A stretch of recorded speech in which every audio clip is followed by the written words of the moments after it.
Hello everyone, I am Tacit and welcome to the Gems of War Campaign 27, Week 2. So of course, this week, most notable thing, unless we get an update tomorrow, but the most notable thing that we have going on this week is the Blue Guild War. It is, of course, we gotta set our defend teams the next 2 days, tomorrow and the following day. And after that, we'll be streaming Thursday, Friday, Saturday, and Sunday at this exact time, 8 p.m. Eastern Standard Time, to go do all the battles. As far as the rewards are concerned, aside from the normal stuff, of course, we have the Shiny Leviathan. It is pretty skippable, very underwhelming. Even when fully max shiny, it'll still be completely dead content, so there really is not much of a need to end up running it. There's just pretty much no instance where you would end up really getting much value from it. So, yeah, I'm pretty much just going to go for the free battles. It's also very easy to get your wins this time around because it is a blue restriction, which is the easiest restriction we have had since the new format of Guild War. Since blue has, you know, pretty much everything as far as like viable options. Also, thank you, Mulu. Greatly appreciated. All right, let me go bring the other chat up. I can see the one, but I can't see the live one. But hello, Jets. Hello, Tyrion. Hello, Chad. Hello, Mulu. And thank you. Greatly appreciated. Thank you. And yeah, Blue Guild War should be pretty free. We have Tesla, we have Takshaka, we obviously have Flower Dragon Stellarix, we have Wanda Stars, we have, not much for Empower, I do have to say, though. We do have, like, a few utility ones, like Mercy and such. But Double Takshaka is probably going to be your main route for mana accumulation later in the game, as the single Empowers are a little bit weaker for blue, but everything else that it has is just so strong, so... that's, like, the only one slight downside is the Empower options you have, while decent, you don't have, like, the mega good ones, like, you know, like Leprechaun or something. You kind of have to go like a double like Takshaka or similar. But anyways, of course, today's focus is going to be on Journey event. We end up getting Red Orc Journey. And with that, probably mess around with the slightly new Krog Rocks. End up coming out with the Season Pass during the Rage Gem season. So I'll probably use him as we haven't had too much of an opportunity to use him since then. Obviously, we have to use Shar Grail in order to go and get all of our double points, or actually triple points, in the case of Journey. And we're just kind of 50% mana starting to get off the ground. Might end up changing up this team a little bit if we want to kind of change up what our damage option is. But regardless, we're going to need like some kind of mana accumulation into her into like, you know, one other damage. So the overall structure of team we're likely going to need to keep. One other thing to also mention, we mentioned in the video earlier, but worth reiterating. This is the first time that the Riva Nakor is in the Soulforge. This is one of the ones that is only available from Soulforge. If you did not pick it up for 2,000 gold marks, which almost no one did, because it's not worth doing. But if you didn't pick it up for 2,000 gold marks, this is, I believe, the first time he has been available. He's not particularly useful. You might use him for like a McGrim Woods team, potentially for a small Devour rate. But overall, it's mostly just for completion's sake. Definitely not a high priority mythic, but if you're later in the game and you still haven't gotten him yet, yeah, 4,000 diamonds. This is the only way to get him. He is not in any drop table. He will not be in event keys for the next McGrim's Wood event or anything like that. You have to craft him in Soulforge, though he is pretty useless, though. But of course, I still got him just in case we need him. I'll probably use him for the next McGrim's Wood event. As a +1, he's fine, but you can't build him as like the core part of your team. You just got to add him at the end once your core team is already built. But anyways, let's go through some dailies real quick, and then, yeah, let's go smash out the Journey event then. And go get all of our points. We did buy to tier 6, so we got quite a handful of battles to go run for it.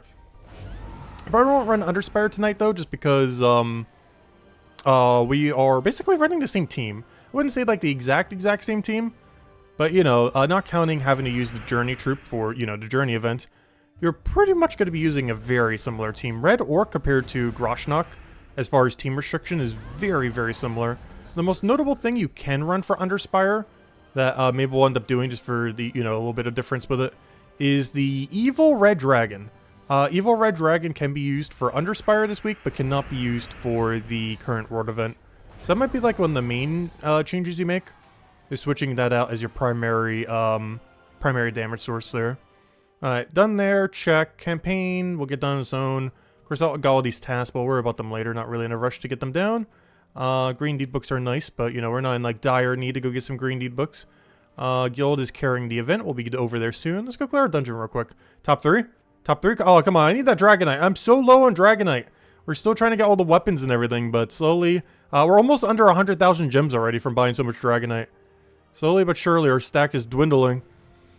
Hello Lester. Hello Mulu. Hello yeah. Who knows too? Hello. Go check out the info on the update. Oh wait, did we get the update info earlier today? Wait, I didn't see it yet.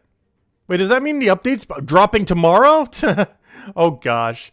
I don't know. We'll cover it if it does. I guess we're streaming tomorrow if it does around this time. But no, did they confirm it's coming tomorrow or next week? Because I would assume it's next week. And it just dropped the info today. Hello, Crisp. Hello, Cookie. Hello, Jets. Hello, Jamie. But yeah, we'll go check it out right now then. Bana, did they say yet? Is the update tomorrow or next week's Tuesday? Because they did originally say before the end of February. And there's only one day left that could be, which is tomorrow. It just seemed like they weren't going to do it since it's like partway through Guild War Day and they haven't posted the info yet. But if they just posted the info, you know, there's a non-zero chance it's tomorrow. That's going to affect Guild War quite a bit, though, if it is tomorrow. Oh, so we got a big video to go cover on Wednesday if it's coming out tomorrow. Because there's likely a lot to cover with it, as far as how it functions and everything. The only problem is it is probably time gated a bit, so we probably won't be able to upgrade it like too much initially, especially for free. But yeah, let me go check it out as soon as we go finish out this battle. See what info they posted on it. Because yeah, that had to be earlier today, because when I did the video, I didn't see anything on it. We even checked it literally during the video, just so I knew for sure. But yeah, I checked it. It's like literally at that time, like, nope, still nothing. So it must have been sometime midday today.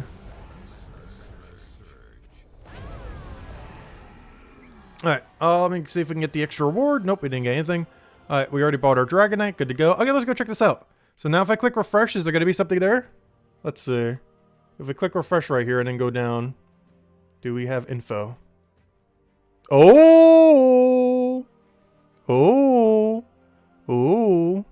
I need some water for this. The Astral Spire, a detailed overview. Cool icon as well. Alright, I need a water break for this. Wait. Stay hydrated. But yeah, these were the, what's it called? They were called something else before, but now they're called Astral Spires. It's been a feature they've been talking about for a couple of years now. But this is probably one of the more meta-defining things that would have come since pretty much like 2019. But let's see what it is. So, oh gosh, it's going to be like a skill tree. They added a skill tree to Gems of War. Or at least that's what this sure looks like. They added like an astral, what do you call this? What is it when there's a bunch of stars in alignment in the sky? There's a special name for that. Why am I forgetting? It's such a common astral term. But yeah, it's those. But as a skill tree, that's funny. Anyways, the Astral Spire, a detailed overview.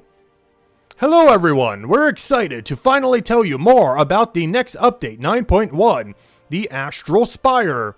This update introduces a new system that allows players to unlock, upgrade account-wide bonuses at a premium price after multiple years that will apply to various systems and mechanics across Gems of War. It's a major new feature that gives more opportunities for progress, or you can pay us money, each with a focus on different elements of the game and money. We're also revamping the new game experience for the 1000th time with the library, a new early game progression system that replaces the adventure path for like the 4th time now. But we'll get into that below. After you reach level 50, you'll get access to the Astral Spire, just to not confuse newer players, along with the first 7 boards. That's a lot of them. Each board is themed to an area of Gems of War. Additionally, our additional boards are planned to be released in the future so we can charge more money. But we're starting with the hero skills and ally troops. 1 board for each mana color. Let's dive into it. The Astral Spire. The Astral Spire will be available at the top of the world map for another icon at the top. Let's see. Above is one of the first Astral Spire. There it is. Constellations. That was the term I was looking for earlier. There it is. I knew it exists. I just forgot what it was. That was the word. Constellations. The Crown. Which focuses on hero skills, as if hero wasn't already strong enough. You can see the background of the unlocked nodes. Match their tier, bronze, silver, and gold. No platinum. Each board has 3 different tiers of nodes. Bronze, 4-pointed star, silver, 6-pointed star, and gold, 12-pointed, and 1 capstone. Ranging from 100 to 300 star stones to unlock these nodes, and 400 star stones, new currency, to unlock the first level of the board's capstone. Capstone level 2 then costs 50 star stones. These star stones better be cheap. I just lost my track. Capstone level 2 then costs 50 star stones. Level 3 is 52 star stones. Why such a weird number? Level 4 is 54 star stones, and so on. Increasing incrementally up to the max level of 50. That's a big number. Note, as the Astral Spire currently cannot be reset, please make sure you read the bonus descriptions before purchasing. There is a confirmation before any... I wonder if you will be able to eventually respec them then. Because that's some permanent skill tree we got over here. As the Astral Spire currently... I already read that. You can only unlock a star or capstone if you have unlocked the one before it, making your way around the constellation board until all are unlocked. Nodes and capstones are unlocked with starstones, this little icon right here. Starstones are a resource that will cost a lot of money. That will be available from daily plunder, 1 per day, and weekly goals, once per month, for players to have the Astral Spire unlocked, as well as 2 offers with special tab of the shop that will cost money. But yeah, there's one of them right over there. Oh no, it's taking up one of the slots though. It's taking up our other loot. Oh no! But, okay, so we're just gonna get a very slow trickle. The biggest issue with this so far is I don't see any infinite farmable method. That's not a good sign. No infinitely farmable method. Starstone, daily plunder tasks will always take the place of the bottom left node, which basically means we only get 2 rewards now instead of 1, as that's just a required resource to go and get every day. Exalted goal text on the left will be updated before release. Surian, why did we change the Bastion to... Oh yeah, that's what it was called before. That was the other term I was looking for. Originally they were Bastions, and now it's Astral Spire. Probably because they wanted to make it more like a skill tree and they thought it would look cool as stars. As many of you may remember, this feature was originally called Bastions. They mentioned it about 2-3 years ago. The idea was the same though, provide skill trees. Oh, it was still considered skill trees before? Interesting. I guess they just like Constellation Sheep better. Full of bonuses that also allowed players to retune elements of the game they found frustrating, like getting rid of extra turns was one of the main ones mentioned. Which would be interesting how that will work. What kind of extra turn mitigation might be applied with this feature. After some consideration, we believe that having a keep in Guild Wars and having an actual Bastion here was doubling up on the whole castle thing thematically. The idea of the Astral Spire on top of the library, another feature we were developing for 9.1, seemed a natural fit. Also, constellations with skill trees actually felt more natural than building buildings with skill trees. Yes, it does. So it was a series of thematic wins all around. Thematically speaking, though, it's exactly the same system we wanted, just in a different, orientation. Skill boards. So, that's some big numbers down there, peripherally looking at it. Anyways, as we already mentioned, each board is themed with their own capstone and a variety of nodes, bronze, silver, and gold, that can be unlocked by spending star stones that are in limited supply and will cost you more money if you want to get more of them at a quicker rate. You can view your Astral Spire bonuses in the hero profile screen or with the Astral Spire boards themselves, either by tapping the question mark under the board name or by viewing the applied bonuses in your troop screen. Note, the bonus ability that specifies troops means it will apply to non-hero troops, and anything that specifies your hero will only apply when your hero is on your attacking team. Any that's specifically from spells only trigger from the actions described in the troop spell. It does not include traits unless stated otherwise. So we have boards completed, nodes unlocked, capstone levels, many levels. Nodes will appear to have a gray border and background if they are locked. The color border and the background will transition to color once unlocked. But be aware, the icons themselves, shown below, are always colored if locked or unlocked. Feedback has already been shared. Okay, so what do we have here? We got a lot of things and a lot of other things. What's this? Board, the crown, hero skills. Bronze, 100 stones. 3 armor for your hero, plus 3 for your hero. Okay, these are useless. Silver, 200 stars, stones each. 2 magic for your hero, that's good. 4 attack for your hero, that's okay. Other ones, the 300 for the gold tier. Gain 5 attack, life, and armor if your hero is in first position, that is awful. Gain plus 3 to all your skills for your hero, that's better. Let's see. These one doesn't even have magic. Why on earth would you ever run that? Even if you wanted to run your hero in first slot. It's everything but the only stat that matters. And then this one gives you magic. So you would always just run this one. Anyways, next one. The Chalice Blue. This is for blue allies. You gain +2 attack for blue troops. That's okay. A bunch of life for them, a little bit of magic, a little bit of armor, and then like double that by the second tier. And then you have 2 things over here. 20% chance to cleanse at the start of your turn. This is really, really, really, really, really, really, really good, especially if it bypasses stun. But even if it doesn't, this is still really, really, really good. And 50% mana starts. Mana surge chance. Oh, that's useless. All right, so you cleanse. If you get, is this like a choose one or the other kind of thing? Is this what I'm understanding from this? Because if it is, yeah, the cleanse is the only one that matters. This is near useless. Next, we got pretty much the same thing for green, but the other 2 effects are 20% bonus healing and life from all spells. This is pretty much useless. And once again, the extra mana surge. So all these mana surge ones aren't really that useful at all. And so far, the blue effect just made every blue troop in the game so much stronger. Okay, so blues are already more broken than they already are. Greens are getting nerfed because their ability is so bad. What's this? So let's just look at the main ability for each one. So blues are getting mega buffed through the roof. Greens are, well, they're not getting nerfed, but that's pretty bad, the effect that they're getting. Let's see, which one is this one? Red is getting 15% chance to gain extra turn when match. This is so ridiculously strong as well. So reds are getting mega buffed. Greens are getting, or sorry, blue and red are getting mega buffed. Green are looking the worst so far. Let's see. Yellow, 20% skill bonus to my summon troops. That is so niche, but that is still better than what green does. That is so absurdly niche, but I could see a use case for this occasionally, depending on your team build. It's very absurdly niche. So yellow is in almost the same category as green, but slightly better. Let's see. What's the next one? Where are we down to? Yellow, kind of meh, but still usable. What's this? Purple gets 15% chance to curse all enemies when the battle starts. That's okay. It's situational. There's already so many ways to curse. That's not bad, though. That's like middle of the pack. And brown ended up getting a lot of words. +1 to gems to any gem creation. That already sounds broken. I don't even need to keep reading. What?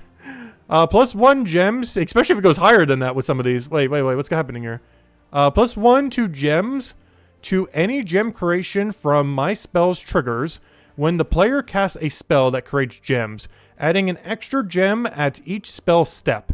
It does not trigger from gem creation traits. Yeah, that seems really good.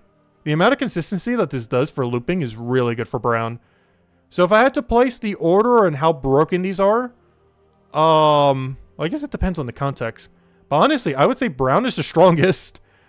Second strongest is probably the cleanse on blue. Third strongest is probably the extra turn on skull that red get, especially since a lot of them are skull spam related teams. Fourth best is probably the curse at start of battle. Fifth is the extra stats for summon. And the absolute worst is the life gain on green. There are a few troops that can use this. The main one that comes to mind is, well, I forget his name. The big life guy. Isn't this color? This color? Where is he? There it is. Sacrax. It's like one of the only few troops I can see that being good for. Because he's green and he got brown, so he got an extra gem spam as well. So he's brown, so he gets that extra bonus. But he's also green, so he ended up getting the extra life. And he's pretty much the best overall life gainer in the game. And if you had that Spire, he definitely would be. Because he would have the 20% more life on top of the life he already does. And one more brown gem spawn, or whatever color he does. Because he's brown. So he'd gain the benefit from both. Or, you know, when you eventually get the Spires that far. The Astral Spire. But he would be the biggest beneficiary from it. At least from the green part. Not necessarily from the brown one. Though he does benefit from both. Actually, what would be the biggest beneficiary of a brown one? If you could, at every step of your gem creation as a brown troop, create one more gem, what is the most beneficial troop for? Obviously, Sacrax gained a decent benefit. This wouldn't really work for converters. It would only be if they created gems. Stellarix is one that comes to mind. Assuming it does +1 to each of these, that could be good for Catharix. Dagannoth, if it wasn't already broken enough, would get 13 gems instead of... oh, sorry, not that one, but the other one. The other one ends up getting 13 potion gems instead of 12. I don't know, what other ones is it kind of good for? There has to be something. There's be something that's like really broken with it. Element Grim gets to have 10 purple. Or sorry, it gets a default of 10 purple. Up to 14 purple. Which is actually really good if you can get the burn synergy and everything with that. That's pretty good extra turn rate. Things like this. Oh no, you don't have the gem creation. I was thinking of a different troop. Oh no, what else gains like a really big benefit? There has to be something on brown that's like so broken with like an extra gem spawn. Especially since it works at each stage of the extra gem spawn. And a Sacrax that we already showed obviously is pretty high up there.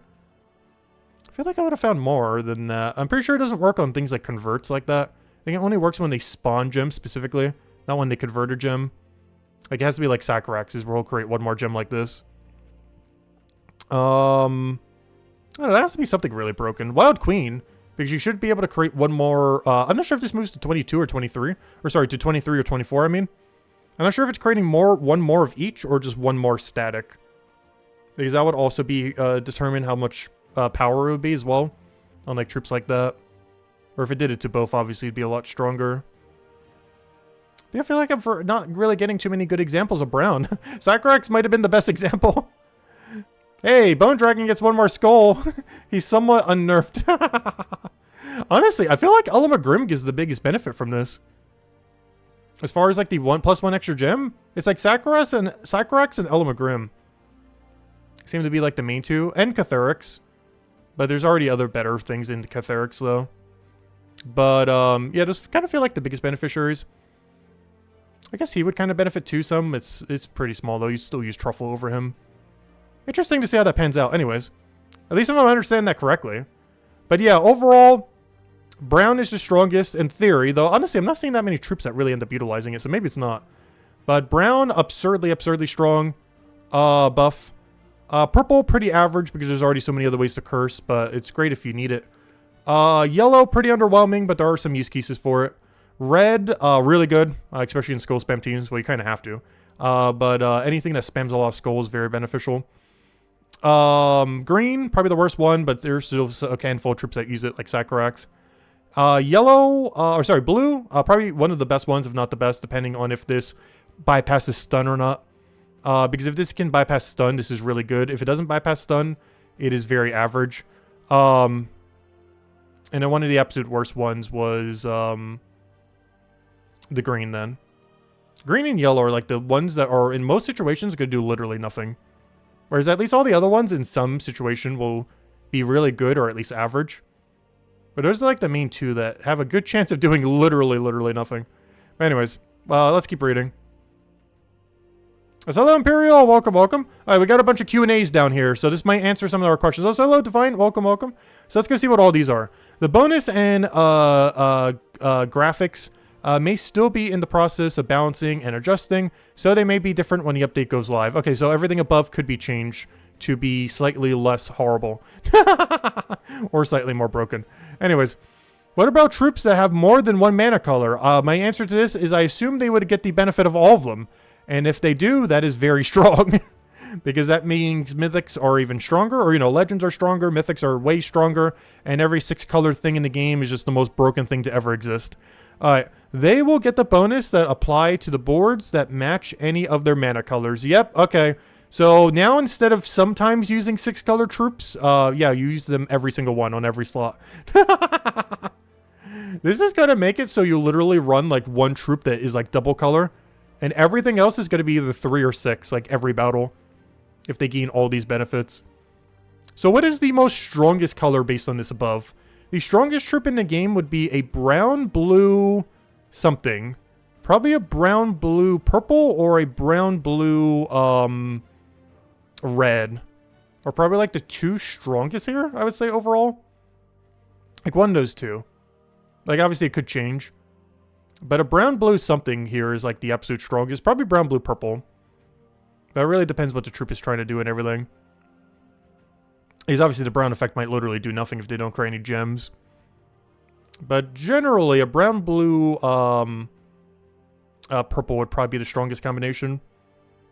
Because now Element Grim basically has his own curse. That's also going to be annoying because now you can't use Wand of Stars to try to get rid of Bless. Because any team with a lot of purples is just going to have like spam curse at the start of battle. Because if they're using 4 purples, that's 4 chances of 15% chance, or whatever they finally balance it to, that you would just get cursed at the start of battle. Meaning if you're up against a 4 times purple team, you're almost guaranteed to get Curse. Obviously not guaranteed, but it's like a 40-something% chance. Which is high enough that you kind of have to just assume it's going to happen. And you'd have to Wand of Stars twice to get Blessed Isle to that. But, yeah, that's strong. This is how you think it would work, and yeah, it does work like that. So if they have 3 colors, they gain the benefit of all 3. If they use 6, they get the benefit of all 6. As if Flower Dragon and Stellarix didn't already have enough power. If you, as well as Wand of Stars, assuming it works on Hero too, which I assume it does. If I fight myself, will the opponent version of me have the Astral Spire bonuses? I would assume the answer is yes. Oh, no. No. They are just considered an enemy in the data, so they will not have any of the bonuses that you will have while attacking them. This does mean you can see your boosted team attack compared to if you didn't have it at all. Wait, does that mean your enemies don't get any of these bonuses? Does that mean this only applies to the player as they're doing offensive but not defensive? So if someone had like absurdly high spires and, you know, someone else had none, would you just see none of their buffs because, you know, they just don't have any? Or, you know, not because you don't have any, but because it seems like this only works offensively based on how this is worded. Which is interesting if so. Because that means other people having really high Astral Spires doesn't matter as much. Maybe for Guild War, assuming it works for Guild War. But, like, you might not be at disadvantage if you have a low Spire compared to someone who has high. So if someone just spends, like, infinite money to go get it max, it more so just helps them rather than hinders you in, like, PvP and such. Or at least that's what I'm gathering based on this, even though it doesn't technically say that. Maybe one of these other ones say it below. If I unlock extra turn on skull matches from the red board, does this only apply to red troops? No, it says no. What do you mean no? Okay, anyways, red is the number 1 now. Okay, red is the strongest one. My bad. So the strongest color would be a brown, red, purple. Sorry, not brown, red, purple. A brown, blue, purple would be the strongest one in the game. No, I'm saying the wrong color still. You need red. It would be a brown, red, blue. A brown, red, blue would be the strongest troop in the game. There we go. What's brown, red, blue? Let's say they don't nerf any of this. What's brown, red, blue? That isn't complete trash. Because this is like infinite extra turn skulls. You'll have 15... Like basically, if you have 4 reds on your team... I didn't read the rest of it, but if you have 4 reds on your team and you take a 3 skull, not a 4 times or a 5, a 3 skull, that should be 4 15% rolls to get an extra turn, which is crazy strong. Obviously, Flower Dragon, Stellarix, all that. But I'm looking at the other stuff. Megavore is in there. Piscia's in there, and he gets... Oh, no, he doesn't get 1 extra gem spawn. That would only be if he would... Oh, no, yes, he does, because he's brown. Yeah, he gets 1 extra gem spawn from his thing as well, because he's brown. But yeah, Flower Dragon, Stellarix, and Piscia seem to be the biggest beneficiary of that. Oh, and Stellarix, of course. I already said that, though. Megavore doesn't gain as many benefits from it, because he doesn't get the gem creation. But yeah, Flower Dragon, Stellarix, Piscia... And yeah, mostly those would gain like the biggest overall beneficiary. There's not too many good things in this category though, to be honest. Like a lot of these are like really dead troops that are just not worth using, or really average troops that are at least going to be... Hey, one of them is available in Soulforge this week. They just got to fix the bug with his ability because it's not... splash damage isn't like retroactively retargeting properly lately. Oddly enough, also Brown Flower Dragon. Though you just use Flower Dragon over that, though. Interesting. Is this enough to make Mother of Darkness not useless? No. They gotta make Rogue Spider good again. But yeah, let me keep reading this. No? What do you mean no? So does that mean you get 4 15% chances if you have 4 reds on your team? It applies to all allied troops on your attacking team. If a description does not mention a restriction to the ability, there is not one. That is so strong. What do you mean? It does not matter if the board theme is specific. The same can be said about the extra enemy turn on the blue board. Wait, what do you mean extra enemy turn? Did I not read something here? Extra enemy turn on the blue. Blue, blue, blue. Did I not read something? Where's blue? Is blue even more broken than I thought? 20% chance to cleanse at the start of your turn. Wait, is that... Wait, I didn't think about that just now. This isn't 20% per blue troop. It is 20%... Well, it is 20... I thought this was like 20% for the blue troop that corresponds to each. So, I originally... Okay, the blue one's the strongest. Because I originally... Especially if this goes through stun. If this doesn't go through stun, not as much, but if this goes through stun, it is a 80% chance, well, maybe not. It's 20% chances to cleanse per turn. On top of the natural 10%, on top of any Orpheus medal you have, the Orpheuses can be stunned off. But it really comes down to if this can be stunned or not. Because I'm not sure if it's working like a trait or like the natural cleanse. But that means if you had 4 blues on your team, you would have a natural 20% chance of rolls. On top of the natural 10%, on top of any Orpheuses you have, those Orpheuses can be stunned off. But if these can be stunned off, it's not as good. If they can't, this is definitely the strongest. It's not even close. That is stronger than 20%. Unless they do it additively and not individually. I'm not sure if they mentioned it anywhere below. But that is definitely stronger than 15% chance to extra turn on Skull. Because that's 20% chances you cleanse every turn. Which I'm not sure the math on that, but it's somewhere around like 50% chance basically. Like counting the natural 10% combined with this. They can make it even higher with Orpheuses. But yeah, pure blue team, if they aren't already going to be so absurdly strong this Guild War, they are becoming even stronger in whenever this update's coming. Not sure if they mentioned it yet. We'll keep reading. Anyways, let's keep going down. So what else? Other broken thing are we adding? No, it applies to all allied troops of your attacking team. That is so strong. For all of them that is applicable to. Wait. Does that mean this stacks gem spawns then? Are you trying to tell me if you have 4 browns on your team, you're getting +4 to the gem spawn? Let me read this. For example, crate 8 will become 9. Crate 4 will then crate 5. Then crate 6. It doesn't mention the stacking there, but it was mentioned this. Let me read this full thing. So, if you unlock the extra turn on Skull matches from the red board, does this only apply to red troops? No, it applies to all your troops. If a description does not mention a restriction to the ability, then there is none. So does having 4 browns increase all your gem spawns by +4? Because that's the most broken one for sure. So, like, having a whole team of brown-blue troops that can spam gems is just auto-cleanse with infinite extra turn. So even if you lose a turn, you just cleanse off the freeze anyways. And then just keep going. If that works that way, that is, like, broken. It does not matter if the board theme is specific. The same can be said about extra enemy turn on blue board. This will apply if all battles where you are attacking, even if you have no blue troops on your team. Wait. Okay, that confuses me more now. Wait, what?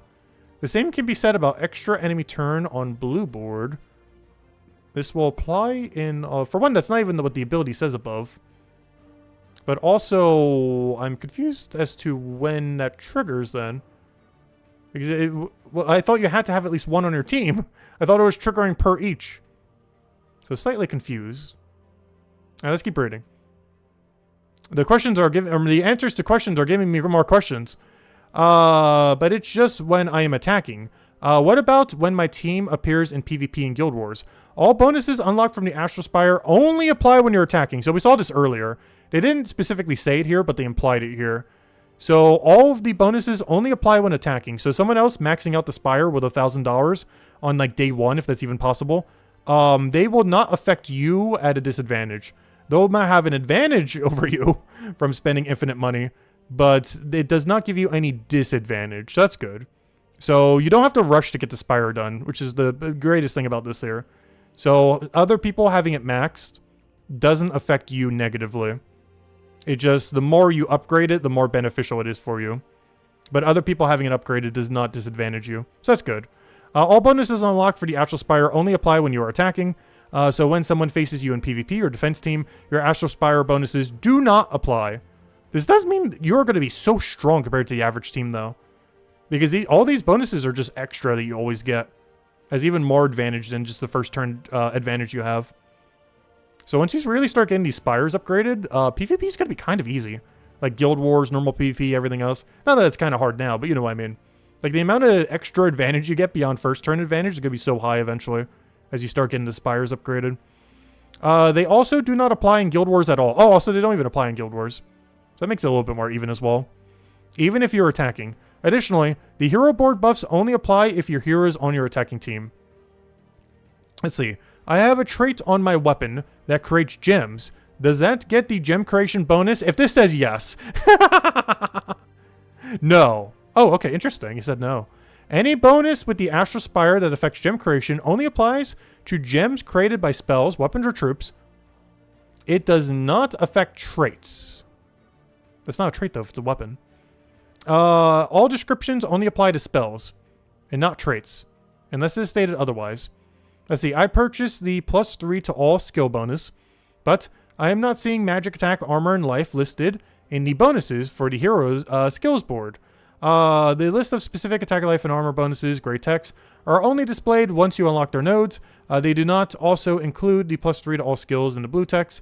Once the magic bonus is purchased, it would look like this. You can see the +3 to all skills on the blue troop and the individual thing under it. All right, there we go. All of our extra stats that we would have in that situation. And those are all the ones that apply to hero. All right. You can see the +2 magic is not displayed as the node is unlocked. In total, the player would have a total of +5 to the hero magic, 2 for the silver, and then 3 for the magic or for the gold thingy. Anyways, let's keep going. More questions and answers. Along with the +3 to all skills for my so it shows the Spire bonus right there. So you'll be able to see it on your little page thingy when it pops up. Along with the +3 +3 to all skills for my hero, I also have the +1 magic for purple troops. But I don't see a total of +4 magic being applied to my hero, who has a purple weapon equipped. All bonuses from the crown hero skills boards are only applied to the hero. Yeah, they already mentioned that. Whereas all other boards that have a bonus that is applied to troops are only applied to non-hero troops. Okay. So that's a distinction there.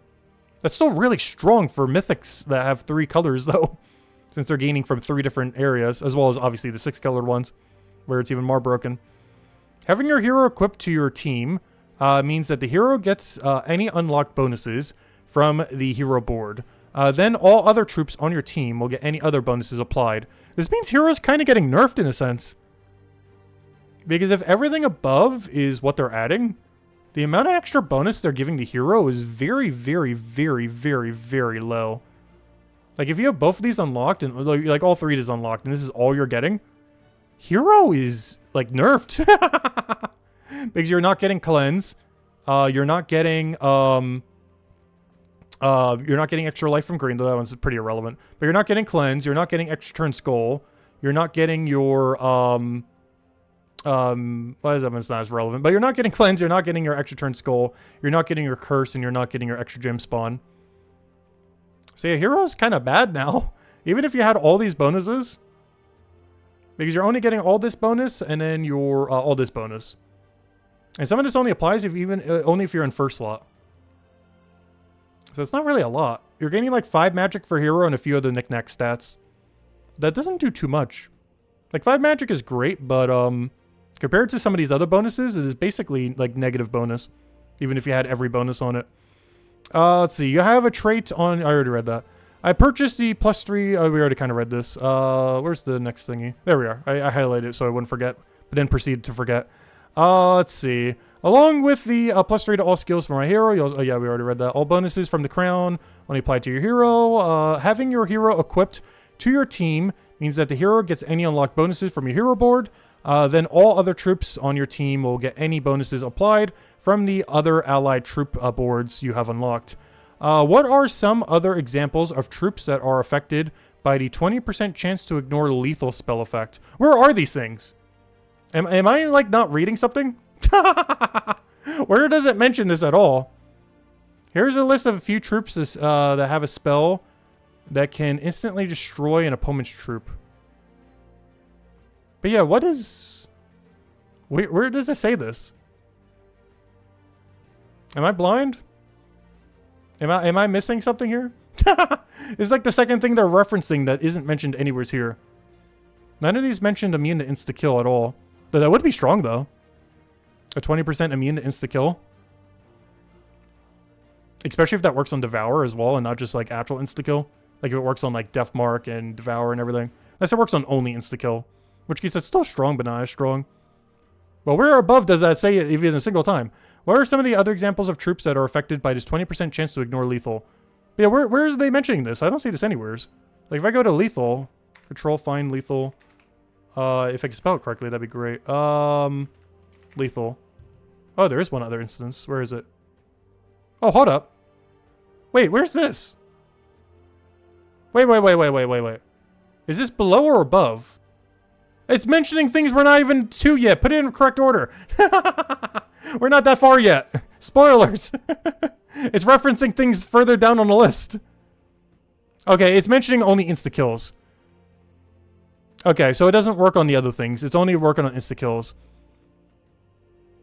Oh, so I think they're forgetting one because they're not mentioning the weapons that also have the insta-kill on their trait.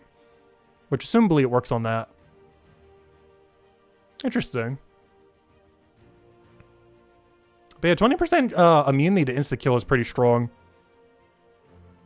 Unless you're running like an infinite loop insta-kill thing like Maelstrom Dagannoth. In which case, yeah, you don't care. 20% insta-kill immunity is not going to block infinite loop insta-kill. It might slow you down. Oh, then again, it's only you that get the benefit. I forgot, your enemy to the team doesn't get it. So yeah, you never need to worry about it on the enemy team. But that can be really useful for something like Guild War, where they're going to run Maelstrom Dagannoth. And then you just have a 20% chance you just don't die. Anyways, we got more things to read. Apparently there's mechanics that are coming up that we don't even know about. My first troop is frozen, so it cannot get an extra turn from 4 times matches. How does that work with the red allies gold node extra turn chance on skull matches? If your first troop is frozen and you have the chance for extra turns of skulls matches unlocked for the Astral Spire, then the Astral Spire bonus has a chance to trigger on matches of 3 skulls, but it will not trigger on matches of 4 skulls due to the freeze. So yet another instance where taking 3s are better. As mentioned, each board has, unless it still rolls it for both. It's mentioned as if it has no rolls at all for 4. But does it still roll the reds? Because right here, it kind of mentions in a way that it doesn't. Where the 3 would be way better.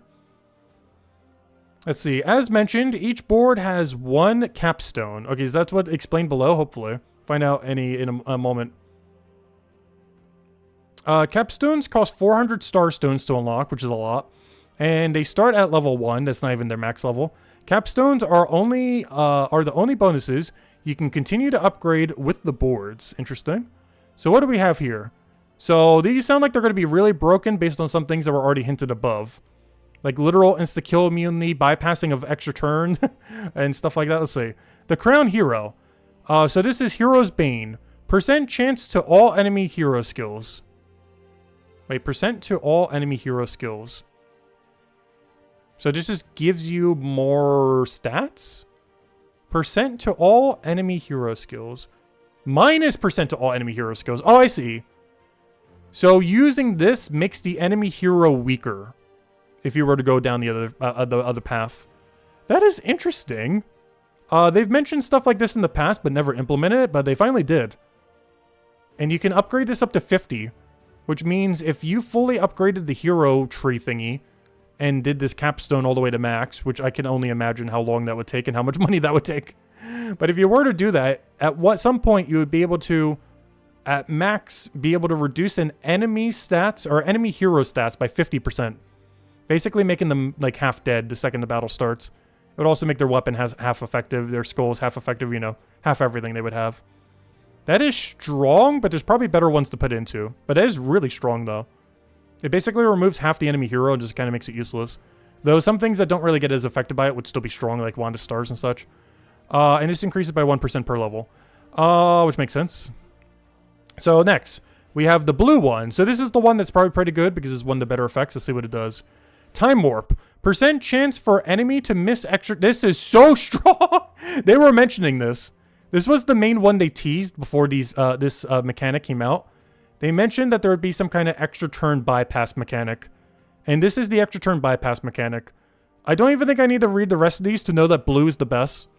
Between the cleanse on blue that we read above, which is related to this, I think you have to do like some amount of upgrades before you can get to this upgrade. And then combined with extra turn bypass, that is so strong. So let's read what it actually does. So percent chance for enemy to miss extra turns when spells and 4 times matches. That is so strong. And it goes up to 50% chance, if I'm reading this correctly, right? Percent chance increases by 1%. Yeah. That is so strong. So if they use a goblin and get an extra turn from the auto extra turn, 50% chance they lose their turn if you have this max. That is so ridiculously broken. Obviously, that would take forever to upgrade. However, if they do multiple at once, you would have to bypass each. So let's say it's a goblin that also creates gems onto the board. They have 100% extra turn and then another 100% extra turn.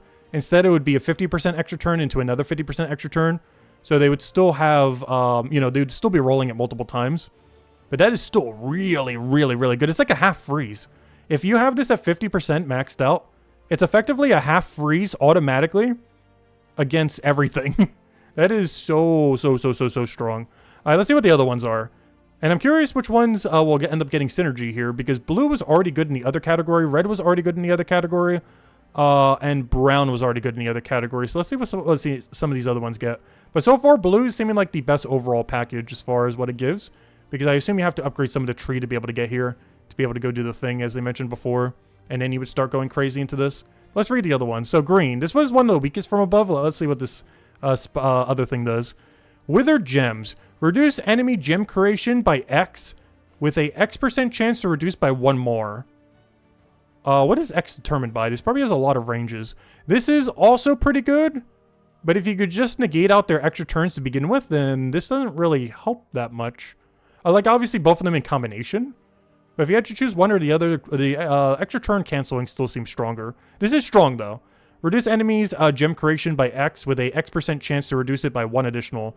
The bonus is applied when an enemy casts a spell that creates gems. Each spell stage triggers this effect. For example, Crate 17 will reduce to 14 with a chance to reduce to 13. Crate 6 will then be a Crate 5 and will be reduced to 3 with a chance to be reduced to 2. And then reduced to 2 with a chance to reduce to 1. So let's see what these thresholds are. So from level 1 to 19... let's see what it is at max. Well, let's see what it is at... well, no, we'll read them all. Let's see. So 1 to 19, reduce 1 with X% chance to reduce by 1 more in increments by 5%. When you go from 19 to 20, your percent chance to reduce creation is reset to 0%. So it then goes through another bracket. So it goes through 20 to 39, where you'll guarantee reduce 2, and then you have a percent chance of reducing a third, and then it'll reset again. Or you have a guaranteed chance to reduce 3, with a percent chance to reduce by 5. And at max, that would be a 10% chance? No, an increment of 5. So it would be a reduce.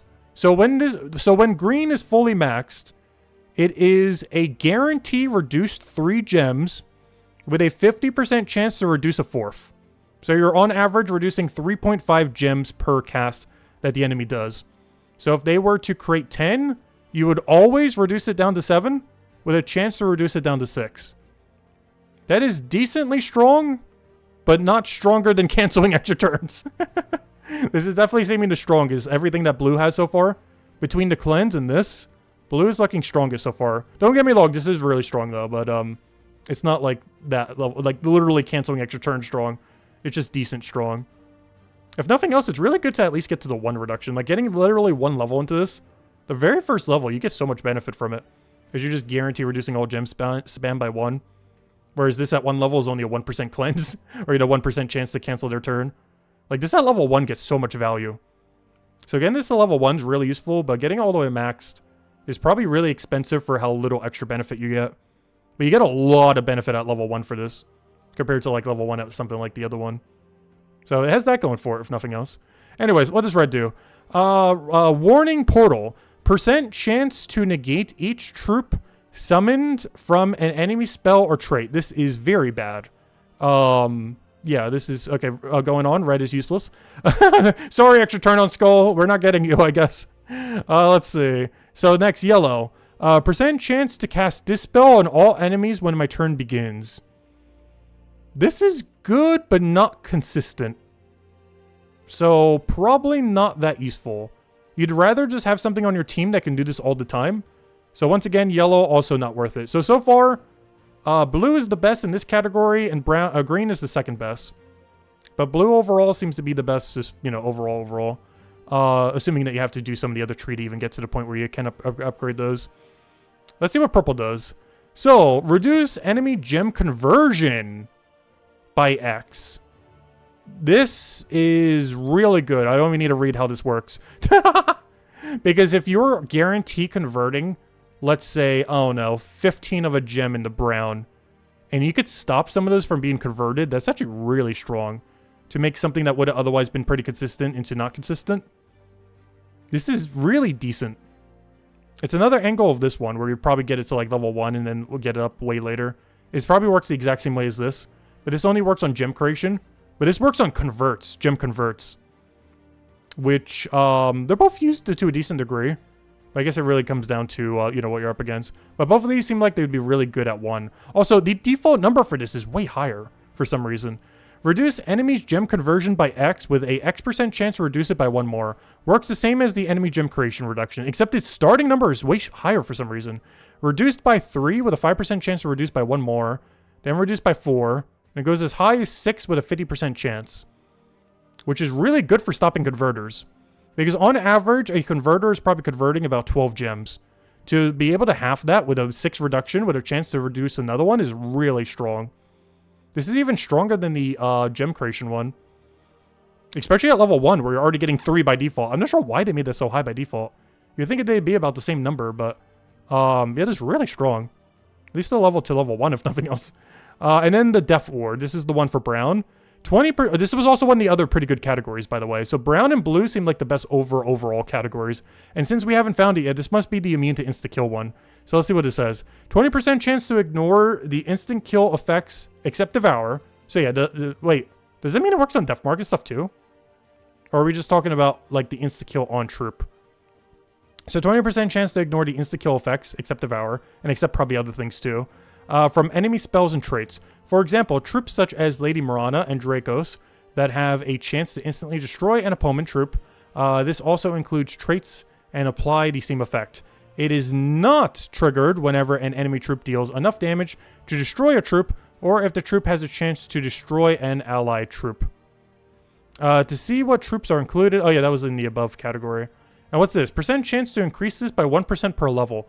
Meaning you can get up to a 70% instant kill immunity. However, this only works on some instant kills like Maelstrom, Daganov, Zolgoth, stuff like that. But it does go all the way to 70%. But overall, I would say the strongest one of these is the one they teased way back when.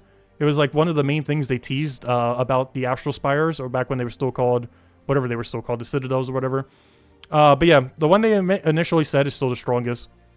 It's the 50% chance to negate extra turns is so strong. So yeah, we're going all in on blue. I don't even need to know. Because along the way, we'll end up getting, assumably, these benefits.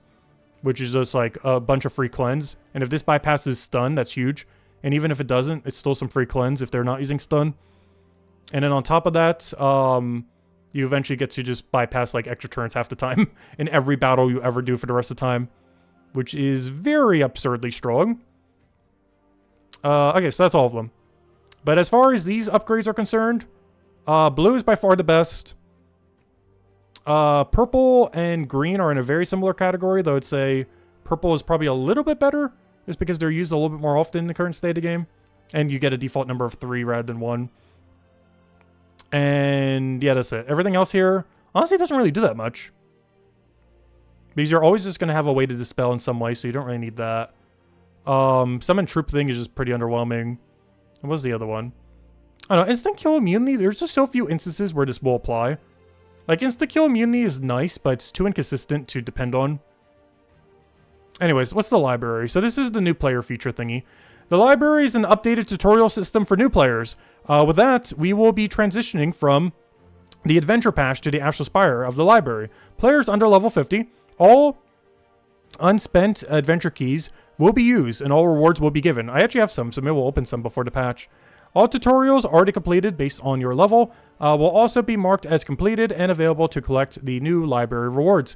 You then continue through the library as normal, and once you reach level 50, you will get access to the Astral Spire. Players at level 50 plus, all tutorials in the library will be marked as completed, and the rewards from the library will be available for collection. The Astral Spire will be automatically unlocked. Players who have an active adventure pass. Any unspent adventure keys will be used. All rewards given, any unclaimed or yet to be unlocked rewards from the adventure pass will also all be collected and given. Oh, that's huge, because I believe I'm right at the beginning of one. Oh, that's going to be a lot of rewards coming in. Yes, even if you had not unlocked them yet, that is actually really strong. Because, if that's the feature I'm thinking of, didn't I? These are the keys they were referring to. Yeah. So I have unlocked up to here. Sorry, here. Oh no, I didn't buy the pass yet. But I think I still get all the free ones here, if nothing else. Yeah, I didn't bother buying this pass. But if you were to, you would get every single reward here instantly. I'm probably not going to, I guess, since this is going to be retired. But if nothing else, I think we still get the free side rewards. Like everything on this left side, I think we still get for free. Based on that wording. Like every single thing up to this tier. That's a lot of rewards. How much is this? Isn't it like 10 or 15 bucks? It's not worth buying all this, I think, for that. If it had something better on this side, I probably would, but it's all just generic resources. Some are pretty good, but I think it's worth 15 bucks. But you would get them all instantly based on that wording, if I understand correctly. So if you bought this pass, you would get every remaining thing in your current set instantly at the beginning of that update. That is a lot of rewards. And I believe even Freeside still gets Freeside stuff, so that's great. There will be a large pop-up to tell you that these rewards are being collected and list everything that you are rewarded. If they are not collected, they will be mailed out. The Library Pass. The Library Pass is a one-time purchase that triples the rewards given for completing the tutorials within the library. So pretty irrelevant, but probably just a new way to get money from new players. You can also purchase the pass after completing and collecting any tutorial rewards. Probably not worth it. The bonus rewards for purchasing Library Pass for any tutorials you have already completed and collected will be received upon purchase of the Library Pass. This is different to the other premium passes where any unlocked rewards are mailed out. Goals. So you would have to still buy this even if you bought the other pass. So if you bought the current pass that there is, you would not get these rewards. You'd have to go buy this new one to get whatever these rewards are. They don't state what those rewards are though. Anyways, goals. From Syrian. Making a game that lasts more than a decade is breaking new ground. Some MMOs and MOBAs. Actually, a lot of MMOs got there first. And it's been... I thought they said ones that would die. That don't end up lasting a decade. And it's been helpful to watch their journey. And one thing they have all encountered is how to balance and meta can swing around over time and become a little frustrating. That's a natural evolution of having thousands of pieces of content that can interact in so many unforeseen ways. The key goal of the Astral Spire has been to give mid to late game players and end game players a mechanism where they can tune some elements of gameplay, like ignoring extra turns completely, pretty much, from the enemy, that have become more frustrating over time, like infinite loop on the opposing team. Really hate enemy gem spam, then focus on the canceling of extra turn, because that's not going to help you more than the extra turn cancel will. Then focus on the withered gems capstone of the world tree. It can gradually take the edge off the frustration. A secondary goal of the Astral Spire is to create another staple system of the game that can expand for years to come, aka it will take you 20 years to finish the system for free. We always strive to create space to work in systems that can expand and allow other areas of the game to expand with them. Having a new clear way of providing bonuses allows us to scale up and create more end game specific content that will be balanced around literally canceling the enemy's extra turn. That will hopefully keep the game exciting for another decade. The future. We have more constellation boards planned to be released. Oh yeah, that's not even all of them. That's just what they're initially launching with. But only a small number of every year. That means they're doing multiple a year? That's interesting. These boards will initially be themed to kingdoms or troop types. Oh gosh, what kingdoms and troop types get these initially? Who's ready for the goblins to go get even more buffed? As for their capstones, we're going to keep that under the wraps for now. But not every capstone will be about nerfing enemies. Some might even be about scaling bonuses to popular game modes. Ooh. And that's everything. We will be releasing the patch notes for 9.0 this week as well, which will be a simplified explanation of the Astral Spire and the library, as it will refer you to this blog for a full detailed breakdown. This makes me think it is next week's Tuesday then, because this implies it's not tomorrow. Have they confirmed yet? Because this heavily implies it's not tomorrow. We will be releasing the patch notes for 9.0 this week as well. But that also means not tomorrow, right? I don't know, we'll find out tomorrow. But this wording makes me think not tomorrow. This wording makes me think next week's Tuesday. Because it would make sense because they probably don't want to do it midway through a guild war. So very likely next week's Tuesday, I would assume. But yeah, we'll have the patch notes soon. But yeah, overall, final verdict, blue is the only thing that matters. Just max out the blue one. Because you got to get all the way to whatever system lets you do the these things, like the crowns. Like you'd have to go through blue until you get to this crown thingy. And then once you get to that crown thingy, just go all in on blue. The ability to cancel extra turns was like literally the only thing in this whole update that we've known about beforehand. And is also the strongest thing by far. It is pretty much the only one that matters. It gives you a ton of cleanse, which we don't know if it bypasses stun or not. But if it does, it's broken beyond belief, the cleanse aspect. And on top of that, you also get to up to 50% cancel every extra turn the enemy ever does. Which is just as broken as it sounds. It's basically like making everything into Beatrix. Like, you know how Beatrix works, where it has like a 40% chance of extra turning, but then you also have the percent chance that you would get one off the board? It basically makes everything in the game like Beatrix. As well as nerfing Beatrix. Or, you know, on the enemy team at least. But, yeah, it's really strong. Like, if you had that fully maxed, everything that has guaranteed extra turn will be a 50% chance instead of this 40. And any of the gems that they create, not only will you be able to reduce those gems to make it more likely that they won't get the extra turn, but even if they do get an extra turn, that still gets reduced by your 50% as well. So, yeah, overall, go all in on blue. They could rebalance it before it comes out. But based on what we know right now, maxing out blue is what you want to do with your limited resources. I cannot see any situation where maxing blue is not the way to go. Like, it is 100% like the first thing you should do. Is go do everything that you need to do to go get these initial buffs and everything. Which gives you, you know, your cleanse chance, which is great across your entire team. Other than Hero. But Hero already has other ways to mitigate it. And then you start upgrading the crown for blue, which negates out extra turns. Which is very, very, very, very, very, very absurdly broken. Alright, that's the game plan. Though, as they keep getting more and more expensive, maybe you wouldn't go, like, super heavy into blue. There is a chance that you kind of distribute around, but I don't know, we'll have to see how common you can, like, earn them. Because it really comes down to, you know, the rate that we can earn them per day, per week, per everything. But, yeah, overall verdict, blue is really good. A couple other ones, handful of them also good, but blue is very, very, very strong. The perks that you get across the entire tree. But yeah, overall, really interesting patch. Not quite what I was expecting from it, but yeah, that will definitely change up the meta. It's the first real big meta thing we've had since, like, Metals came out. Which came out in 2019. But yeah, be interesting to see how that affects the game going forward. Unfortunately, it's going to take you literal, like, over a decade to clear out that feature, though. Like, with the amount that you're going to get per day, and you're trying to play free-to-play, like, that's like a 20-year grind, probably. I don't know, we'll have to see. But we'll have to see the numbers once it comes in. If nothing else, it might be worthwhile to spread a little bit evenly and then start going into blue. Because those costs probably go up, like, exponentially.